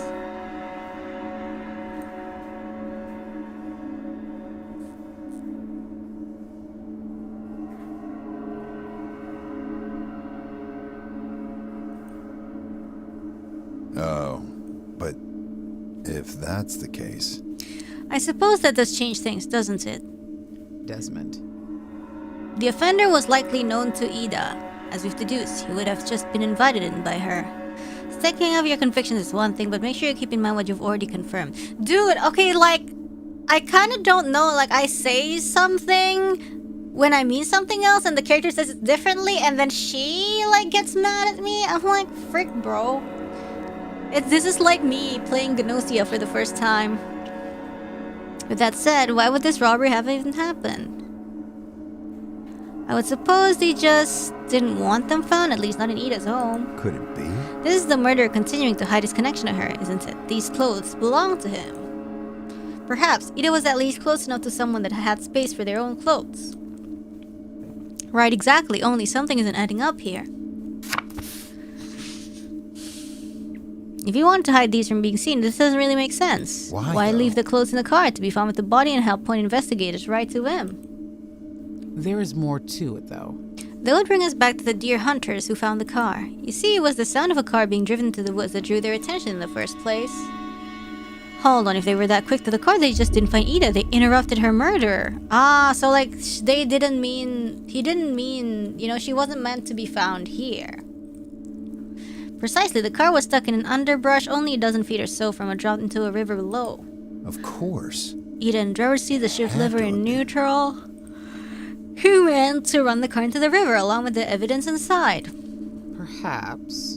In the hopes they would be washed away, or perhaps he intended to take them with him. Whatever the intention might have been, things didn't quite go to plan. That much seems clear. Now you're getting somewhere. We have 3 fairly critical points about the relevance of Ida's home in this, so now seems a good time to take stock.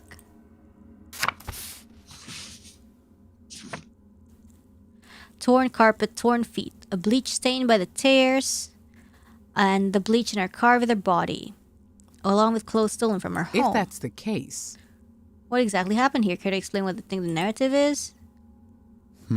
At the very least, Ida had a violent struggle next to her bed, and something was cleaned up from the carpet. Yeah. What exactly was cleaned? We can't say. Not it's blood, girl. But together with the scratches, the way Ida was murdered. This is it, isn't it? The primary crime scene. This is where Ida was strangled. perhaps. It is a convincing story, but alone it could also argue as circumstantial. Remember, Desmond, this needs to hold up in court. Who's to say when the scratch or stain occurred? So, are you sure you aren't missing anything? What else could support this as a primary crime scene? The bleach at the back of the car. Well,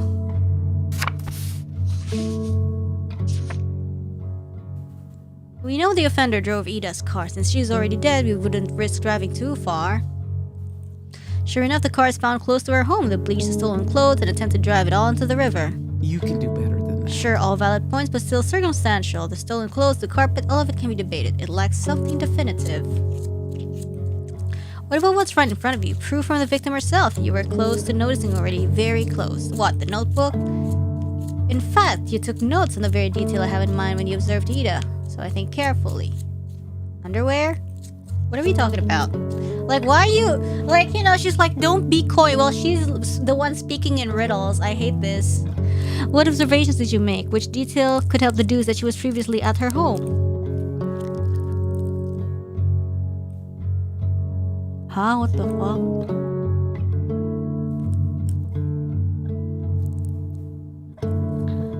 Like, what helps deduce her... Like, her clothes how? Her feet how? I would say, what helps deduce is Ida was at home when she was murdered. Well, she was like friggin' bleeding, but there was no blood on the car seat, you know? Like, you can say that and say her face, and then you can say her feet. Oh, because she's like friggin' barefoot. Right? And it's like, what's the answer? Of course. It had to have been. Do you mean like shoes? She was clearly somewhere comfortable enough to not be wearing any. Not bad. Not what I had in mind, but this certainly proves the same point. Yeah, see, like, she's being like... I had meant the notes you took on Ida's clothes. See, like, what is this? That they appeared off, correct? A subtle but significant impression.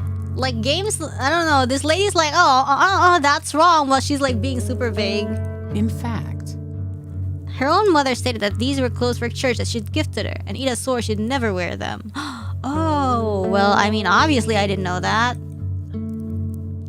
So Ida's murderer chose these for her? He wanted her to what? Look more formal, respectable? Intriguing. And where else would she keep clothes she owned but didn't normally wear? Her home. It's at least I started tying this narrative together more convincingly, but there's one last piece of this puzzle. The sheet here in the footwell of the back seat. Not much to make of it, right? Only thing is, that's far from the truth, and it's got everything to do with the small trace of Ida's blood found on it. Like, no shit, bro. Like, ever since, like, I saw that sheet, it's like, that's gonna have her friggin' blood. Oh? Really? And she needs to stop withholding details. She wants us to solve it, and stop being, like, friggin' vague and, like, passive-aggressive. I can't stand it, bro. Well, was only a small amount. Keep that in mind, but with supporting evidence, yes, it can be linked to her murder. Like, I thought that was like the most obvious thing ever. Anyway, so proving a struggle in the home is one thing, proving her disposal another. It's the between, though, that will make the story whole. Overall, this has really been impressive work, Desmond. It won't get any easier, though, so let's see if you can keep it up. Well, the one that's making it harder is you, actually.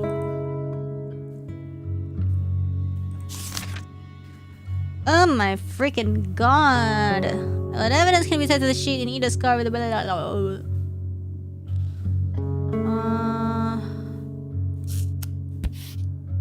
mattress. And I would say...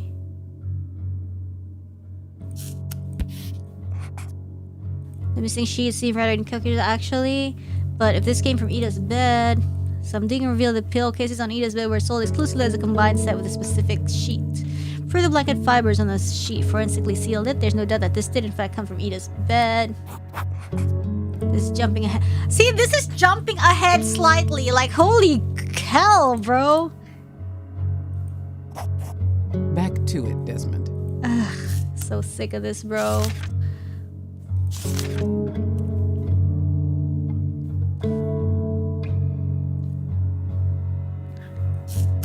Sheet and sheet. Are you sure about that? Back to it, Desmond. Well, since she seems to know everything, then, like, why don't she just solve it? Like, freaking hell, bro. Makes me so mad. But evidence can be tied to the sheet in Ida's car with her blood on it. Ugh.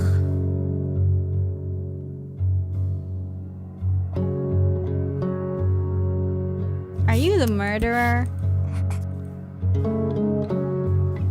The only injury I can make out from the scene that could have caused this is Ida's face. Makes you wonder if this was a match to Ida. What does that mean for the stain? How might that all relate to all this? Nicely deduced. Based on blood type and the pattern and position of the stain, forensics made the same assessment. Okay. Ida had most certainly been covered by this sheet. That's literally the first thing I thought of when I saw that sheet. And considering where it came from, Yeah. I see that what you makes mean sense. now. It all makes sense.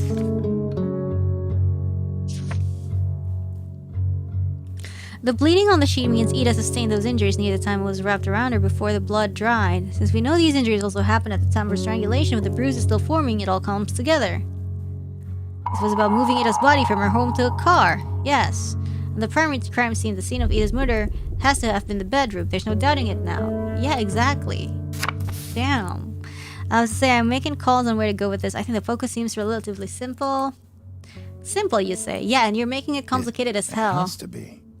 The trust from Ida, the redressing the stolen clothes, the secretive nature of it all. It's all pointing in one direction. The offender must have been a live-in partner of Ida's. I was saying it's the husband, and the husband is a friggin' trucker, bro. Or like a boyfriend.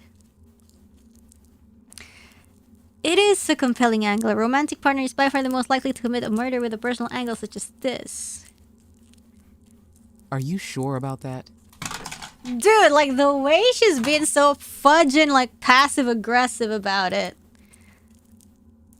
The clues on their own aren't that convincing, really, and you've seen how quickly things can change already. It's like she's trying to misdirect us on purpose. Like, are you the killer? I'm saying, girl. Take these drawers, for example. The closed drawers and the implications of what's inside them. And that's kind of none of my business. They were closed for an adult female, unsurprisingly, but they were also closed for a young juvenile. Yeah, the friggin' kid! They had a friggin' kid! Oh, Ida was a mother. Yeah, like, you know, there were 3 toothbrushes. But then where was the child in all of this? They weren't also... Well, Ida's home was found empty. At this point, the boy's welfare was a complete unknown. Further investigation confirmed that Ida had a son of 8, James. His records were sparse, though, with neither father nor family listed. Right, this wasn't just a homicide then. A missing child that changes things. It does, yes. It's got to do with why the FBI became involved, for one, before the linkages to serial murder even came to light. My point is there's a lot still to wrap our heads around here, to think carefully. So think carefully about this, about the case priorities. What's next, Desmond? With everything you've learned, where do you allocate your limited resources as an investigator? I don't give a damn, actually. Okay, I'm not going to jump the gun here, which apparently we always do, and she's like, you're 5 steps ahead. But as far as I can tell, there's only 3 main directions. Look into his boyfriend, look more into Ida, or see where I can find the boy James. So which is it? I'm gonna start looking into the boyfriend. Is it wrong? She's like, Here's what I'm thinking. I want to know more about the person Ida was living with, alternative angles aside. As you said, the stats of these crimes speak for themselves, right? The most likely offender has to be the intimate partner. Be that as it may, what exactly are you looking into? There are some fragments of information, but not nearly enough. There's never enough information, especially if you are the one withholding it. I cannot stand. And even if you did have more to go off, frankly, I find this focus rather tunnel vision. There's much more to this case. Well, what do you want me to say? The young boy, you said information was sparse about him, so let's try another angle. Oh my lord, this woman. From priest to victim, we look into her daily life routines. That's where we learn which people had the opportunity to do this. Oh my god, this is the fucking same. Right. So who did she typically interact with? Like her lover, obviously. Oh my god. Who had the opportunity to be invited in like that, and where might James be? In other words, the victimology, your notebook. If you see, like, what am I doing here? Like, oh, probably, we investigate the lover, and she's like, wrong. Here, we investigate who the victim interacts with. Like, obviously the boyfriend, hello?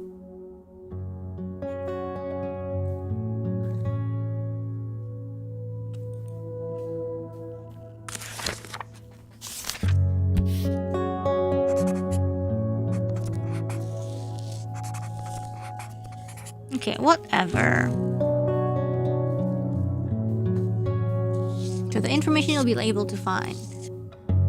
So then, Desmond, tell me. Where do you find this information?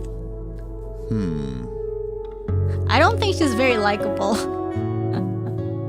A little of this I can work out with what we have, but mostly it's quite personal. Her occupation, relationships? I want to talk to friends or family, check her records, or for next of kin perhaps. She's not very pleasant to communicate with. Then there's neighbors, what they know about her, what they might have seen. Not bad. See, she's like, not bad, good. Like, what the fuck, bro?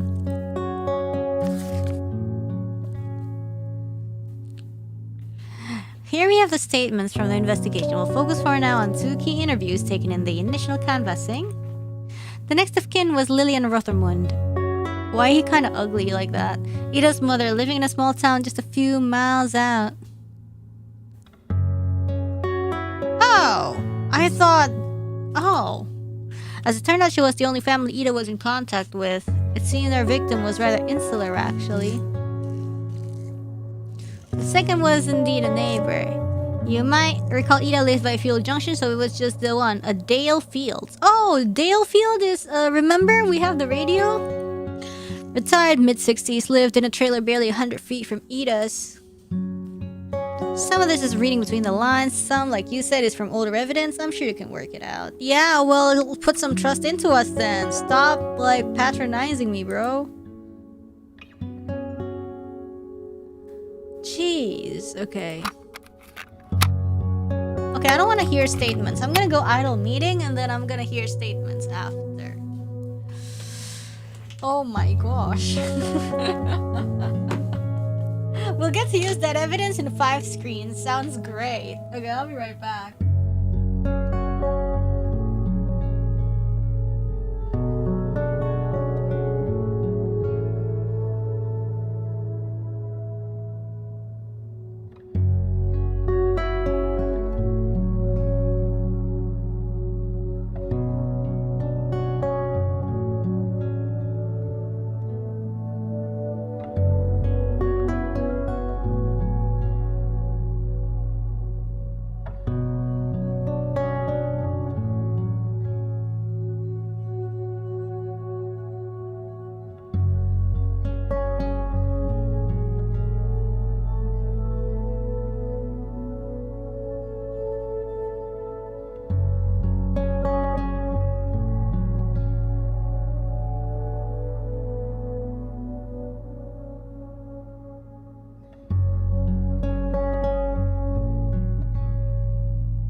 cookies. Is it wrong for me to say I missed the Overwatch grind? We can play Overwatch. We absolutely can play Overwatch. Sometime, anytime. I think they announced the next drives banner thingy, what it looks like.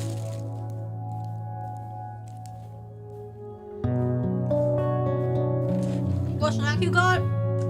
Chocolate chip cookies.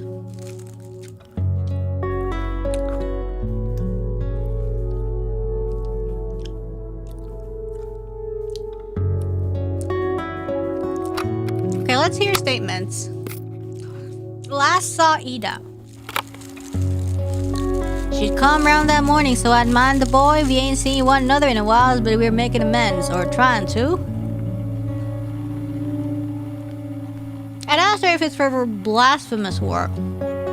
You see, that she'd come by, and she knows I ain't supporting it. She don't say nothing. What's blasphemous work? So I says, no, I ain't participating in it no more than that. Then I ain't never seen her again. Lord, forgive me.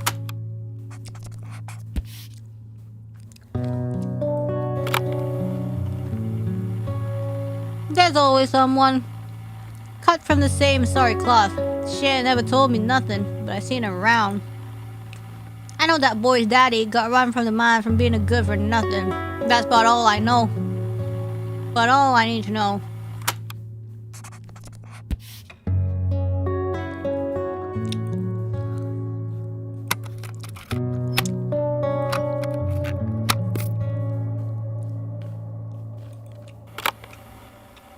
I seen the black car that day, out front of her place, boxy 4 type, bit unusual.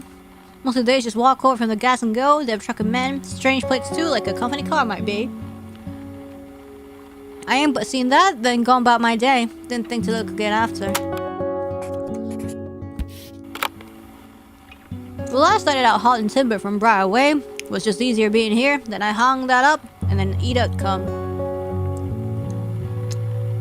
Was just us, so we's lending stuff, you know? Odd jobs, looking out for one another like that. Okay.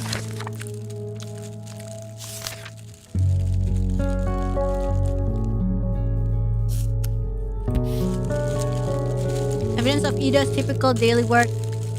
Okay.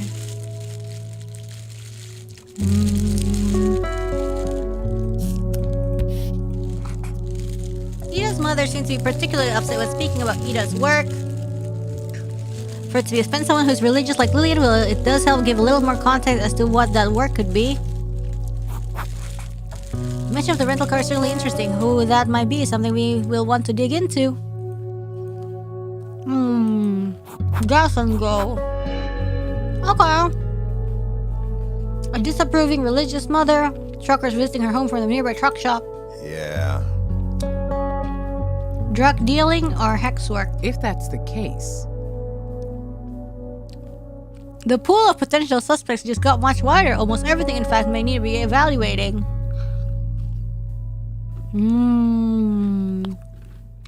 It might not have forced his way inside, but he might not have been that well known to her either.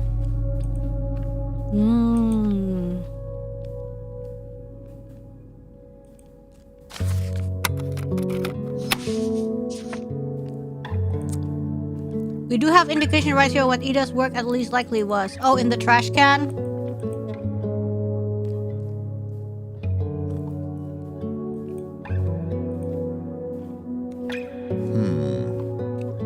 I guess if I had to, I'd lean to Ida being a sex worker.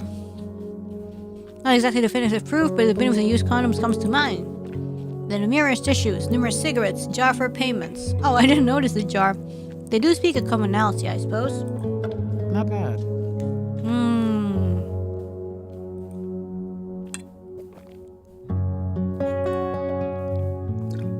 Okay, work on finishing the rest of victimology, and we'll circle back to see just where it did lead. Okay, cool.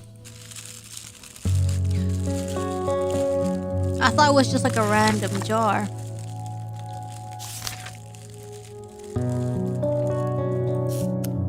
Wants to make amends.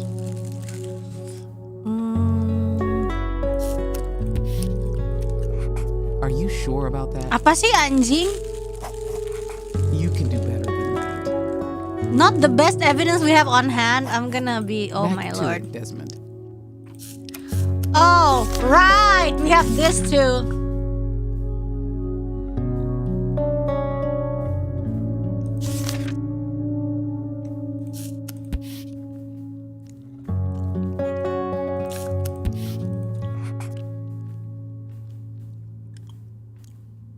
So far, we've seen an offender who's been cautious and careful. A photo frame left open and empty like that. To me, that's just more covering up. Why take a photo other than to hide a relationship? I saw a detail with the toothbrushes here. There's Ida's, her son. That's two. So then why the third? Someone who was there overnight, often enough to have their own.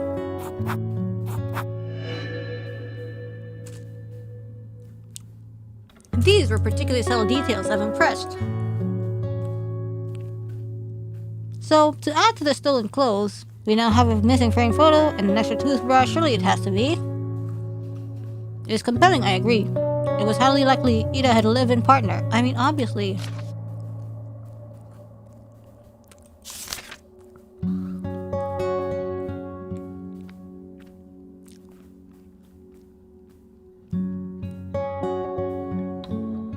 How Ida kept her home.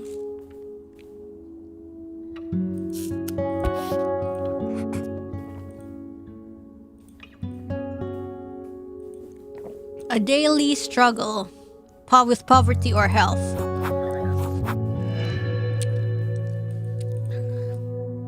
Okay. Neighborhood dynamics. Ida's neighborhood. With no one living in the area, we really just have to take Dale at his word here, don't we?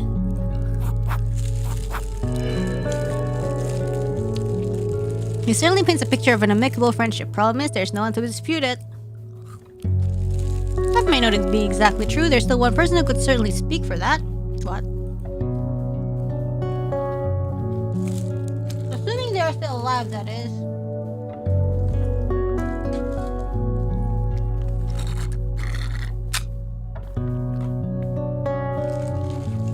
And I have milk.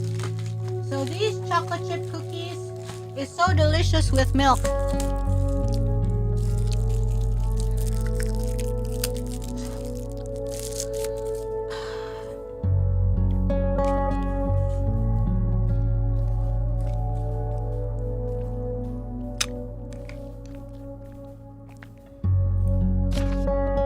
Okay. So where does that leave us?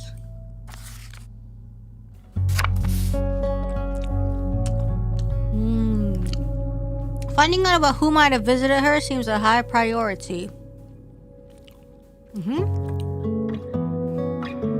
And Ida's kind of isolated. Desmond.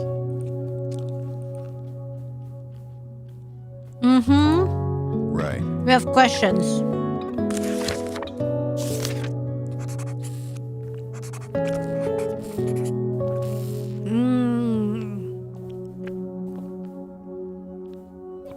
Two out of three on Dale. Why is that? You seem to be concentrating quite a bit on the neighbor here. I'm sure I've spotted indication of him in Ida's home. Innocent perhaps, but when you consider Dale's account of the rental car, if it checks out, it's a good lead. If it doesn't, Dale is misdirecting.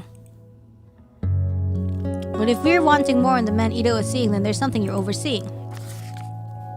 So then, Desmond, tell me. Where else are we likely to learn more about Ida's work and her clients?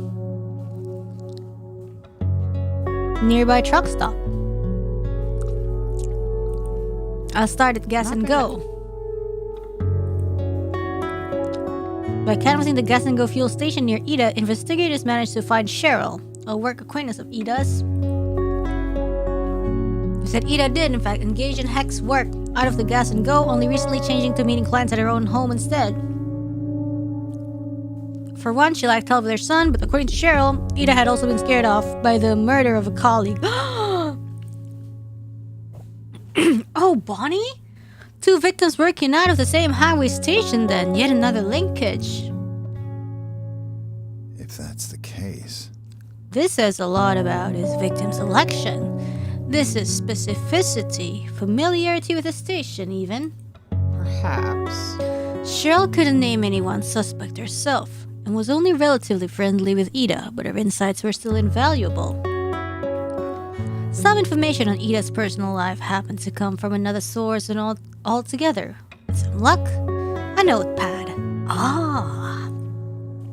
Oh? A notepad? Hold on. You must mean this, right? The blank notepad from Ida's bedroom? Blank to the naked eye, perhaps. However,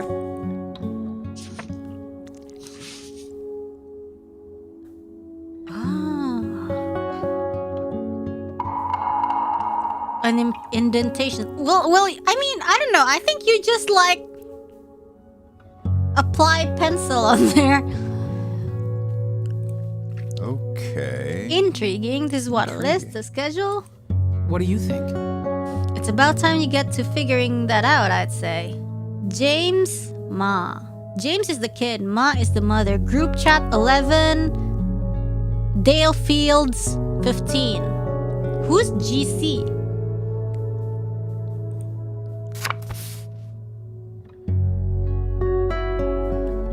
Between this and the statements from Cheryl, you have a lot to think about.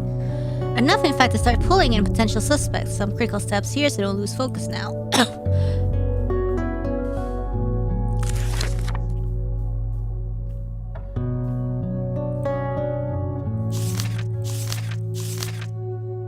Whoa, 9 out of 10?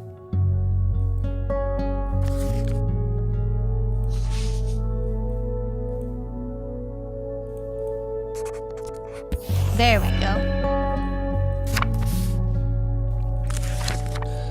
So, proof of Dale's really saw someone visiting Ida. Evidence of Dale's involvement with Ida.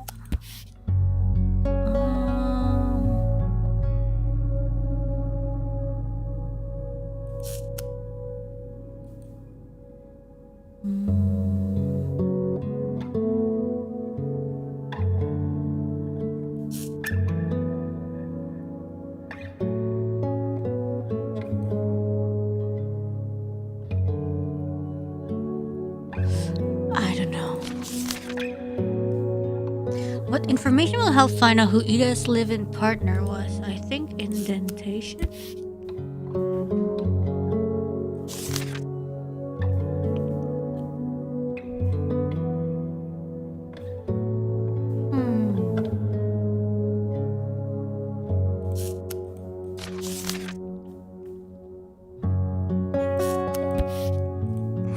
Are you sure about that?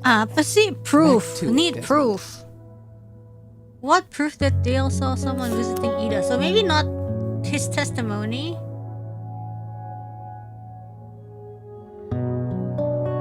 Oh, the statements is 4 out of 6, so there's more actually.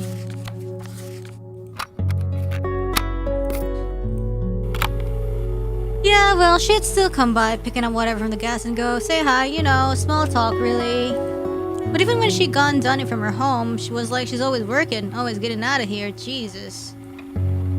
Kept it all in this little jar under the bed, along with her drugs. We're no safe place for neither, not with these types. Drugs? So she got drugs too? Damn. Partners like boyfriend? I don't know nothing about that. I think she kept company. I don't know really. What I can tell y'all is she'd had irregulars. Them's what still come by hers when she stopped coming here. But yeah, we still talk tricks. The handle's what them truckers use. All code like sort of thing. You share them round. What they like, so they pay more. Tying or being tied. Who's the good ones, you know? Who's the bad? Okay, awesome. Okay, great.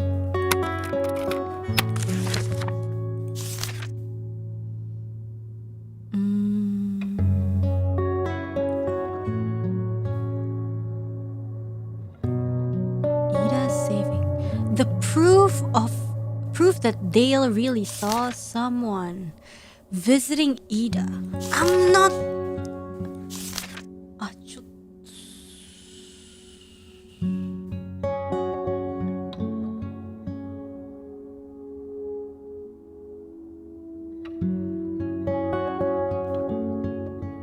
Bin?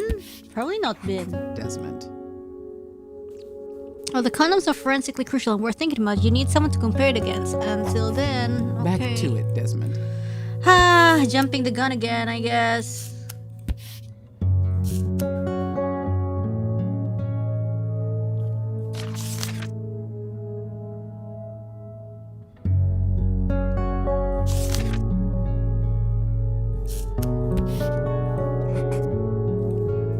I'm still not quite sure why Ida had this radio, but I'm more the point on is the engraving on its side fields. As in Dale Fields, surely? Are you sure? Oh, maybe evidence is Back not to it, testimony.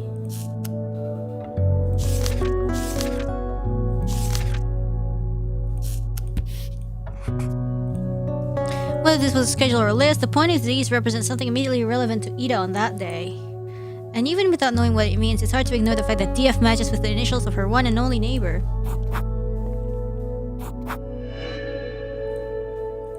I do agree, Dale needs looking into. These begin to paint a picture of a relationship that may be beyond what he's suggesting, except there is still one problem with this.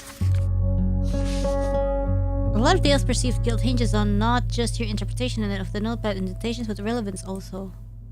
Oh? Relevance? I mean, when you made a point of it, I guess I assumed. Desmond. I only offered you evidence. It's on you to prove how it fits into this case specifically. Here.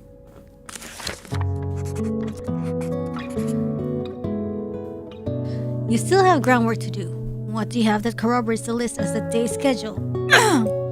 Dale may be suspicious, but what you have currently is arbitrary. Look this in, though, and things could change quite quickly.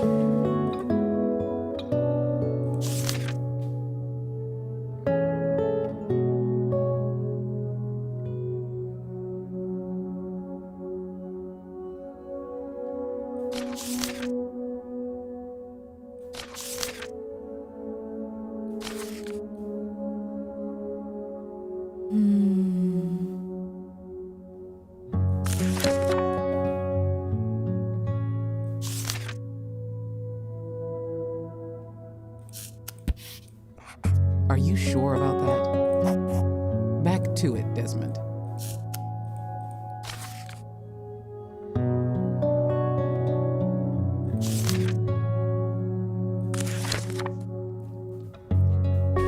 Ida had regulars.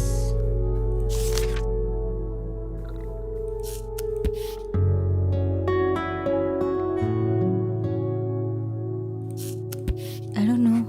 Are you sure about that? You can do better than that. Perhaps you had your reasons, not the best evidence we have in hand. Back to it, Desmond. Oh my god.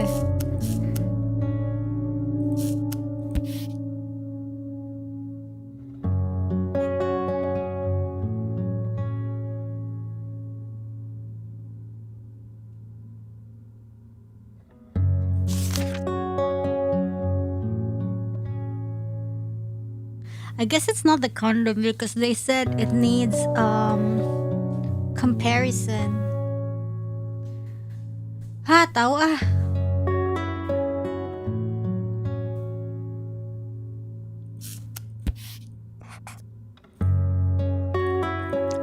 Okay, this might be the best lead we have. It doesn't seem like much to go by, no. Suspecting the neighbor might have been the partner. That is interesting. Consider how close he so much to Ida's, though. This theory becomes problematic given all the evidence. Back to it, Desmond.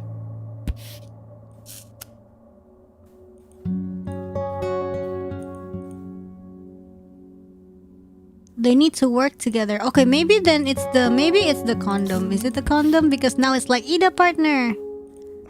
Desmond. Bukan anjing. Oh my god, holy crap.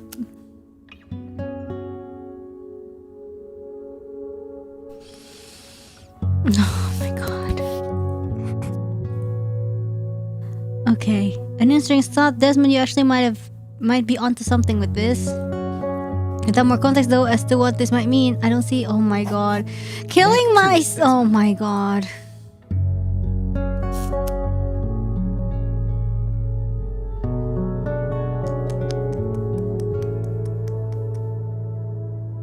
What about the bedside table? Are you sure about that? Back to it, Desmond.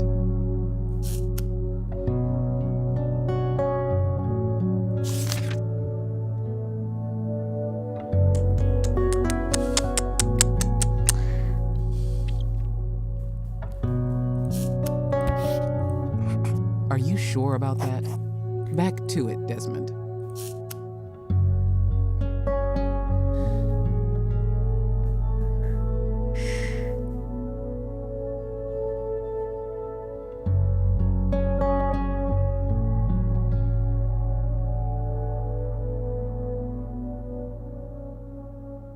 What?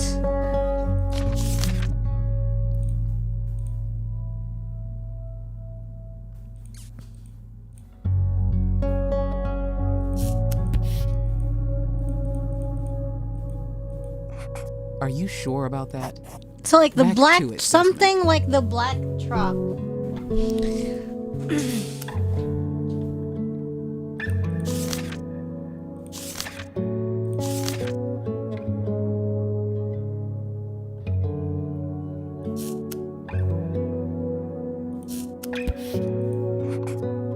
I did wonder about this. The lighter on Ida's bedside table. Ida had an own car, so why would she even have this in the first place?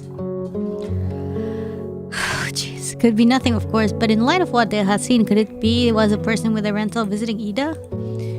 Okay. Oh my goodness. The rental company turned out to be a fairly small chain with only one store operating anywhere near Ida. In fact, The description of the car deal was indeed a match to just one car they had out on loan that day.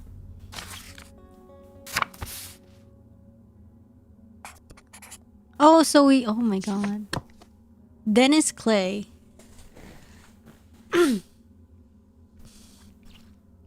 A long-haul trucker out of a small town known as Wilson's Bend, just a few miles north of Ida's Hickory Ridge.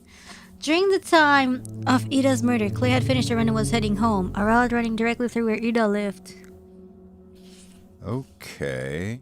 Intriguing. That is rather unusual, though, isn't it? If he's almost home, only a few miles out, as you say, then why the rental car? exactly. Suspicious, isn't it? You'll have your opportunity to challenge his alibi. You can be sure of that. In the meantime, though...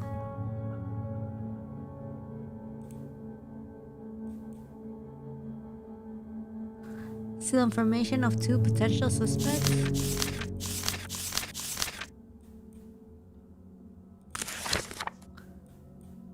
Okay, so...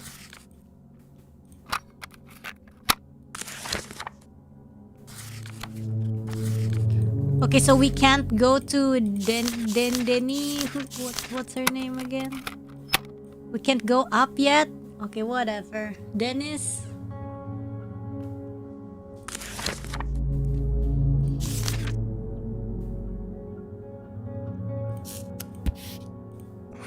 Are you sure about that? Back to it, Desmond.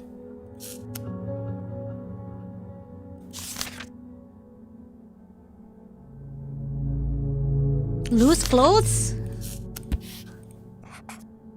Ah, right. If we were to assume these clothes were those of Ida's partner, then this could be helpful. One of the shirts bear the partial logo for Wilbur. If that's where he works, or once worked, it would at least help narrow things down. Nicely deduced. Oh my god. It was a long shot, but it worked. In Coolidge Creek, an hour east of Ida, was Wilbur Coal.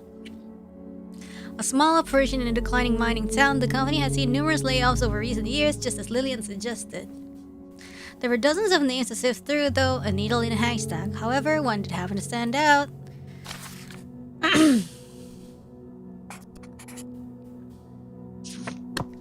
Ah, another suspect. As luck would have it, one had registered James, Ida's son, as dependent family. Gary Warren, resident of Colditch Creek. Oh? Really? Really? But why? I mean, if he himself isn't in James' records. And strange as they may have been, this at least allowed the boy health coverage. Gary admitted to as much himself. Okay. Right, okay, well, that's all well and good, but doesn't this all just suggest he was James' biological father? Hold on, give me a sec. I'm gonna charge my mouse.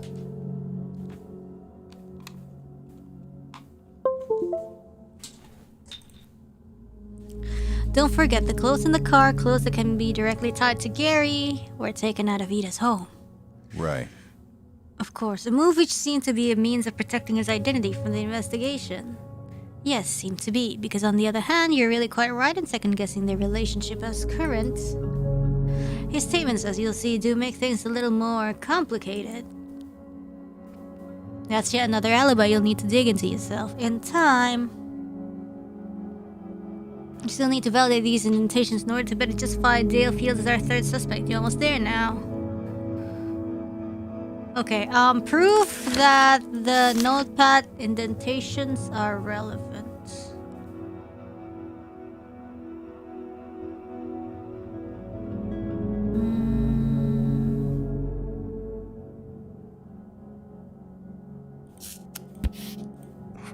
Are you sure about that?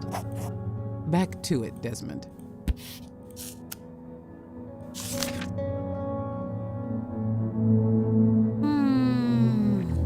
The notepad indentations are relevant.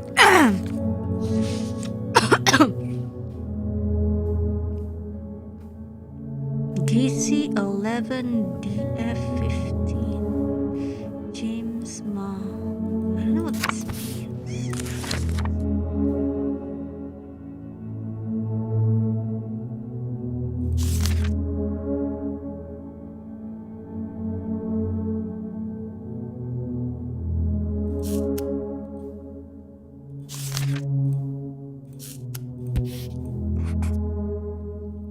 According to Ida's mother, Lillian, they had met the morning Ida was murdered, specifically so Lillian could mind Ida's son. That matches the first dot point of the indentation, James to Ma. As to why the list was for the same day, well... Lillian also suggested the two hadn't been getting along or even seeing much of each other, so if that's the case, then it hadn't been a common occurrence, Ida taking her son to stay with her mother. Exactly right. Oh, we did it somehow. That makes for a much stronger case against the neighbor now and vital information for follow-up questioning. So, one more? Oh, right. We can now officially rule in Dale Fields as a potential suspect in Ida's murder. And really, all things considered, perhaps even the most suspicious. If this was the schedule of that day, what with Ida giving her mother a rare visit when there's an obvious implication here, that would make DF, Dale, the last person to have seen Ida on the day she was murdered. Indeed, assuming we can verify these indentations as such. And actually, now that all the victimology leads are exhausted, it's time we've turned our focus. Right, three men who had the opportunity, who fit the narrative, or at least what we have of it so far. Opportunity is one thing, but who had the motive to kill, or who had the desire to even? The desire, that's a little complicated, Desmond. Take it one step at a time, maybe you get there. Standard procedure is to get a little background on them first, so let's just start there.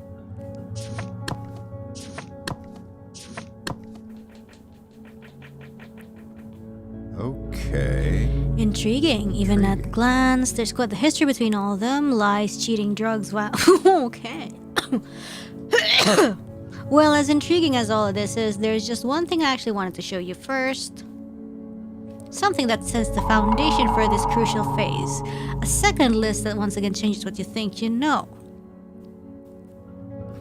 Was that also for the notepad in Ida's bedroom? You can do better than that. The notebook? Think about it carefully. Where is something similar hidden from us? Where else could a list have come from? The notebook. Ida's... Fuck, I don't know.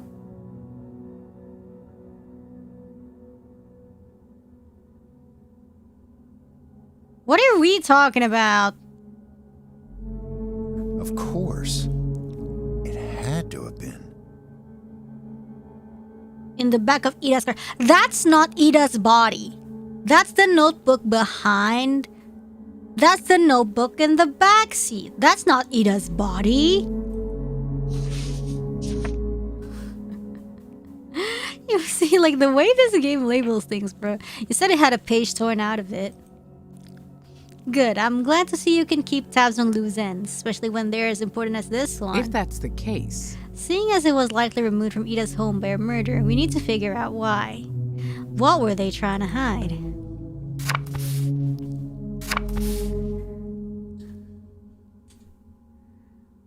know. GC. Oh! DF would be deep forest and GC would be gator chaser.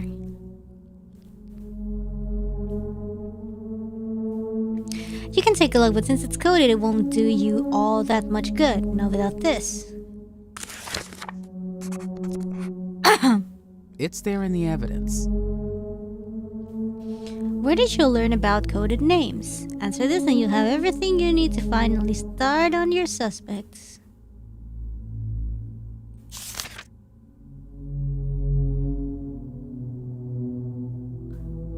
It's the freaky...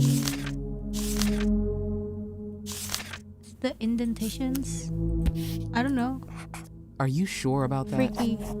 Back to it, Desmond.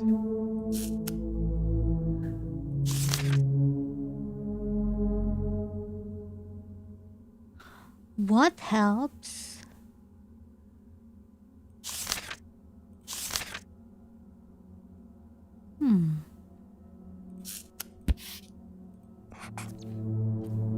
What was it Cheryl said that her and Ida would swap names of clients, coded names, trucker handles? So that's what this is? A list of Ida's clients? Otherwise known as a black book. Yes, well deduced, Desmond. So it's like initials, but like... Cheryl believed Ida only adopted this concept since working out of home too. Also worth noting. Okay. Good to know. Means less people who might have been there at least works to our advantage. Knowing what this list is though, that's one thing, but... the coding is still quite obscure. Do we have tips on what any of this means? Did Cheryl know who they were? Okay.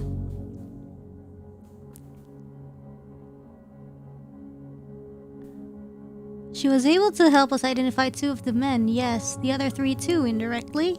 You see, she gave some pointers on what their handles were likely referencing, and those proved invaluable.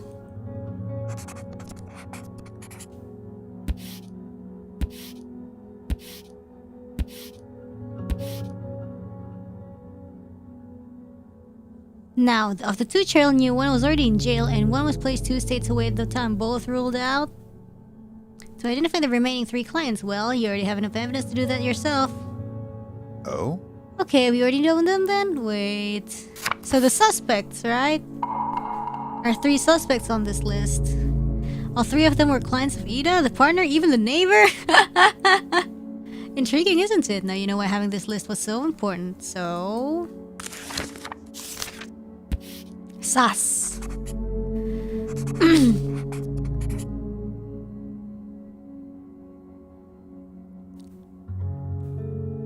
Okay.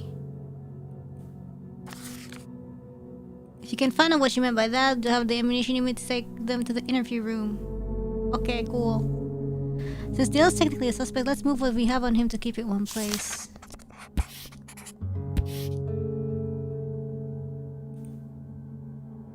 Appearance. He might be older than the other suspect, but he looks to have aged well, looks physically fit at best. Despite being retired, he still looks like the part of a trucker. Denim shirt, denim pants, and his oversized belt buckle featuring exhaust stacked behind an eagle. Injuries. This has been on my mind actually, the cast on Dale's arm. This is a long arm cast up and around the elbow. I can't imagine he could do much with it. Did he happen to get that before or after Ida's murder? Before, about 2 weeks earlier. Don't let that dissuade you on his capability though. Forensics suggested that both Ida and Bonnie were strangled by a left-handed offender. Oh! You'll know which arm is in the cast, and in fact, all 3 men were confirmed to be primarily left-handed. Okay, interesting. So then what about these scratches on the left arm? Did he have anything to say on that? Just that he attempted some manual work on his property with one good arm, or so he says.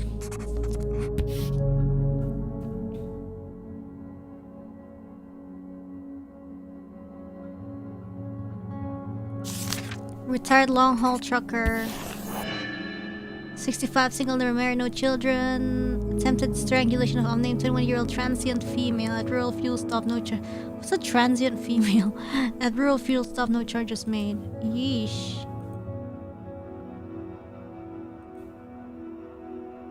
That's some coincidence. Okay, whatever. Then it's time. Fairly standard trucker attire, oversized belt buckle with the letter D, padded vest, Florida-themed trucker cap. The slumped shoulders and sweaty outfits are hard to miss. Not particularly confident-looking figure, not under police scrutiny. Background, long-haul trucker, Wilson's Ben, 38, married to Judith Clay, no children, wife filed for divorce, citing adultery and habitual drug use. Withdrawn within 2 weeks soon after he took on longer trucking routes. Oh.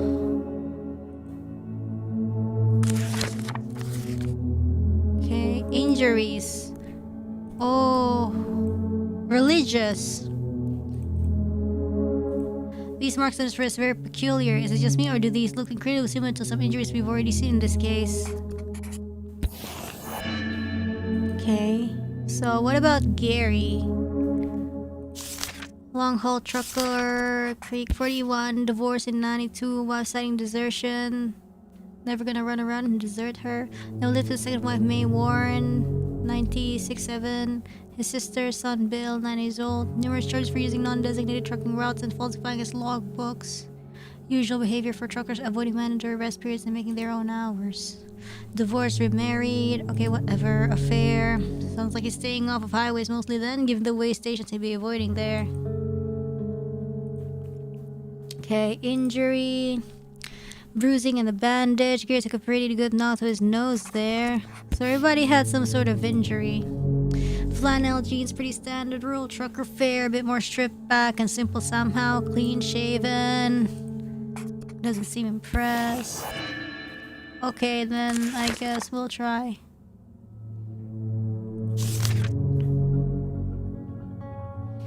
Okay, so I'm gonna...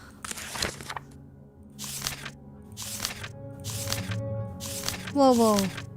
Ida's black book? Where's Ida's black book? Girl, where's Ida's black book? Maybe that's later?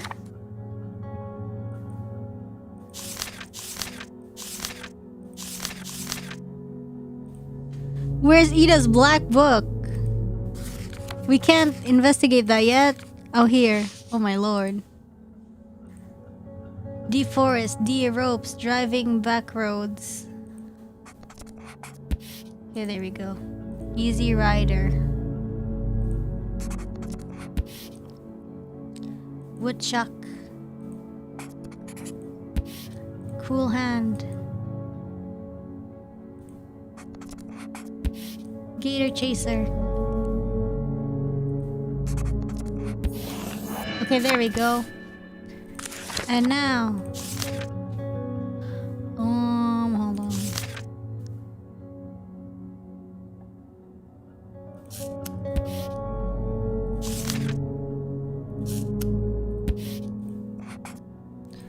There's not a lot to go with Dale as a trucker, but he does touch on it enough in the statement he gave. Exactly. Seems to connect rather clearly with one of the list handles, wouldn't you say? Which would make him Woodchuck, right? He did say he used to be a wood hauler. Retired now, but that's correct. Turns out that is indeed the moniker that stuck with him.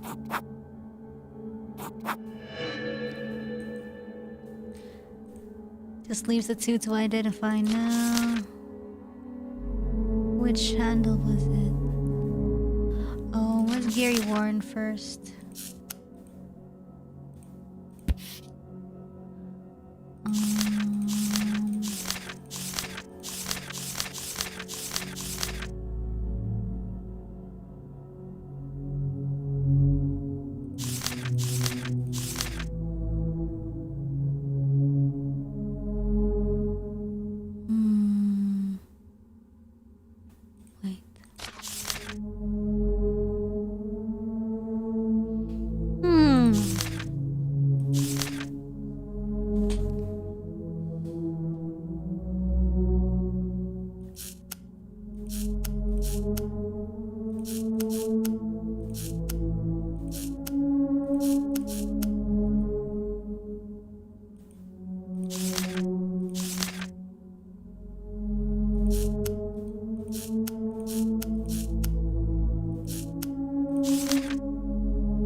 Wait. Driving back roads. Proclivity.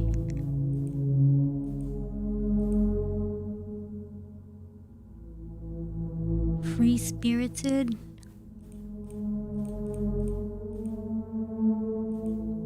Blonde hair, blue eyes.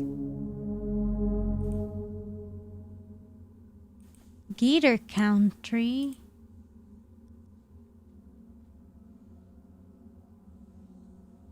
Doesn't sound familiar. Blonde hair, blue eyes? Well, someone's blonde, but like pretty straightforward. I don't know.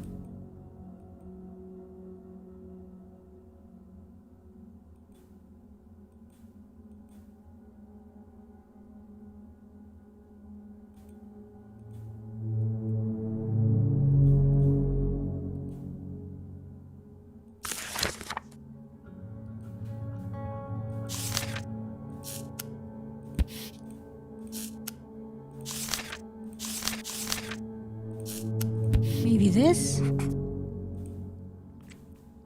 So in avoiding way stations, essentially Gary was avoiding highways, and if he's avoiding highways, well, it's the implication of it which lines up convincingly with the handles from Ada's black book.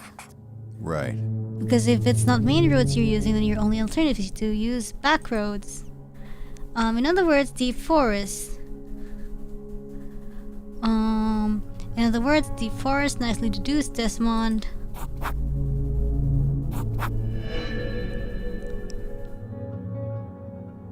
Okay, that's two identified, only one left.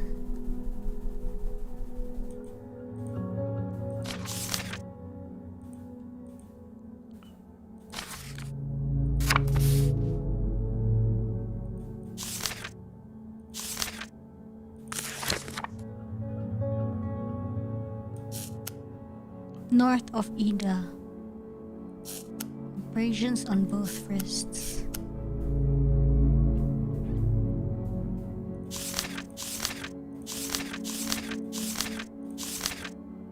So not deep forest.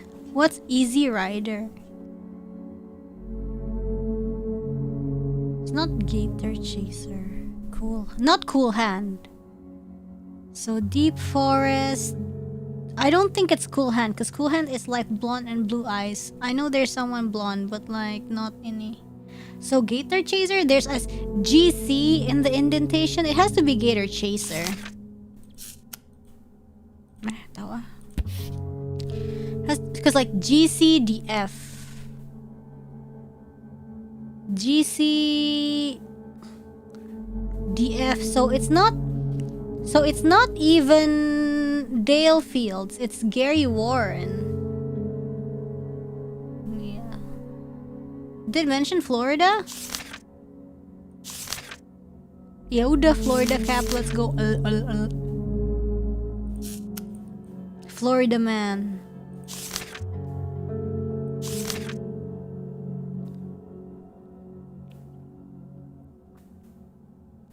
Appearance? So in this case, what he was wearing it that gives it away. It tells us about his route, his identity as a trucker. Once you figure the associations involved, the handle comes fairly easily. Yeah. Ross to Florida, Gator Chaser. Now I get it.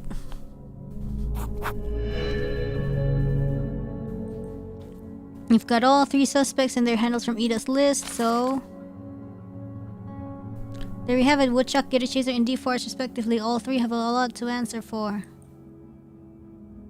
And I have a lot I want to ask them. In some ways, I almost wouldn't have known where to begin. You wouldn't actually. Everything you'd have asked would have been a card you'd shown. Let them show the cards. Rather than give them the chance to shape their lies around the evidence should instead expose the lie. Yeah, that makes sense. I mean, we know the evidence about as well as we can now. Now it's just a matter of looking what doesn't fit in their stories. Exactly. Not always because they're guilty either, at least not of murder.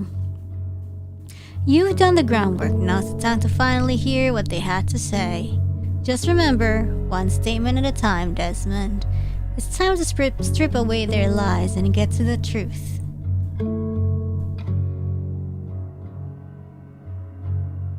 The evidence should expose the lie. That seems easier said than done.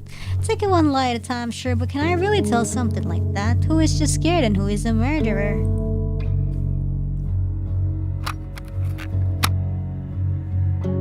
Oh my god! How long is this game, I wonder? They say like 3 hours, but with our speed, it's kind of more like 4 hours, I think. So maybe we can stop now? Do you guys think we can stop now and continue tomorrow? 6 hours with my speed? You know what? I think that's pretty plausible. Yeah, we're about to like interview the dudes. So I think we can continue tomorrow. Thanks, guys. Sounds good to me. Yay. Okay. And sorry, the sound dies because like if I alt tab if I alt tab, like the sound dies. Oh well. Okay, thank you everyone. Time to say goodbye to Lenore for now. Yay! We have Ziply, thank you. We have ads. Rainy not swearing. Man, am I in another world? But I was doing such a great job, but Lenore, you know, but the game was, I don't know, made me mad at some point. But I would say I'm doing a pretty good job, right? Aside from that crash out, right? Nice. And once we kind of like found out like how the game wants us to think, like it's not really that bad. Yeah. We have temporary. In my nightmares, I hear back to it, Desmond. Oh my god. She was rage baiting me. No, I swear, God. Oh my lord. Oh my gosh. Yeah. And Blue Supers from Saw the Shadows, because it said Man, Ziply, Cage Heart, Andrew Burek adds, Frosty Treat, hello, and Kage the Orc. Thank you. Getting too far ahead of Lenore. I really hate it when she says like a unique dialogue and it turns out like, oh, actually you're 5 steps ahead. Why don't we simplify? And I'm like, okay. But anyways, that was fun. Yay. So thank you. Let's continue tomorrow. Terima kasih sudah. Thank you very much for your attention, everybody. I hope you guys have a good sleep or a good rest or a good rest of the day. Selamat rakyat everybody. Yay. And if you haven't said happy birthday to Iofi, I mean, I did say to Iofi that you guys said happy birthday to her. But yes, if she's still streaming, let's raid her. Selamat rakyat everybody. Bye bye. Yay.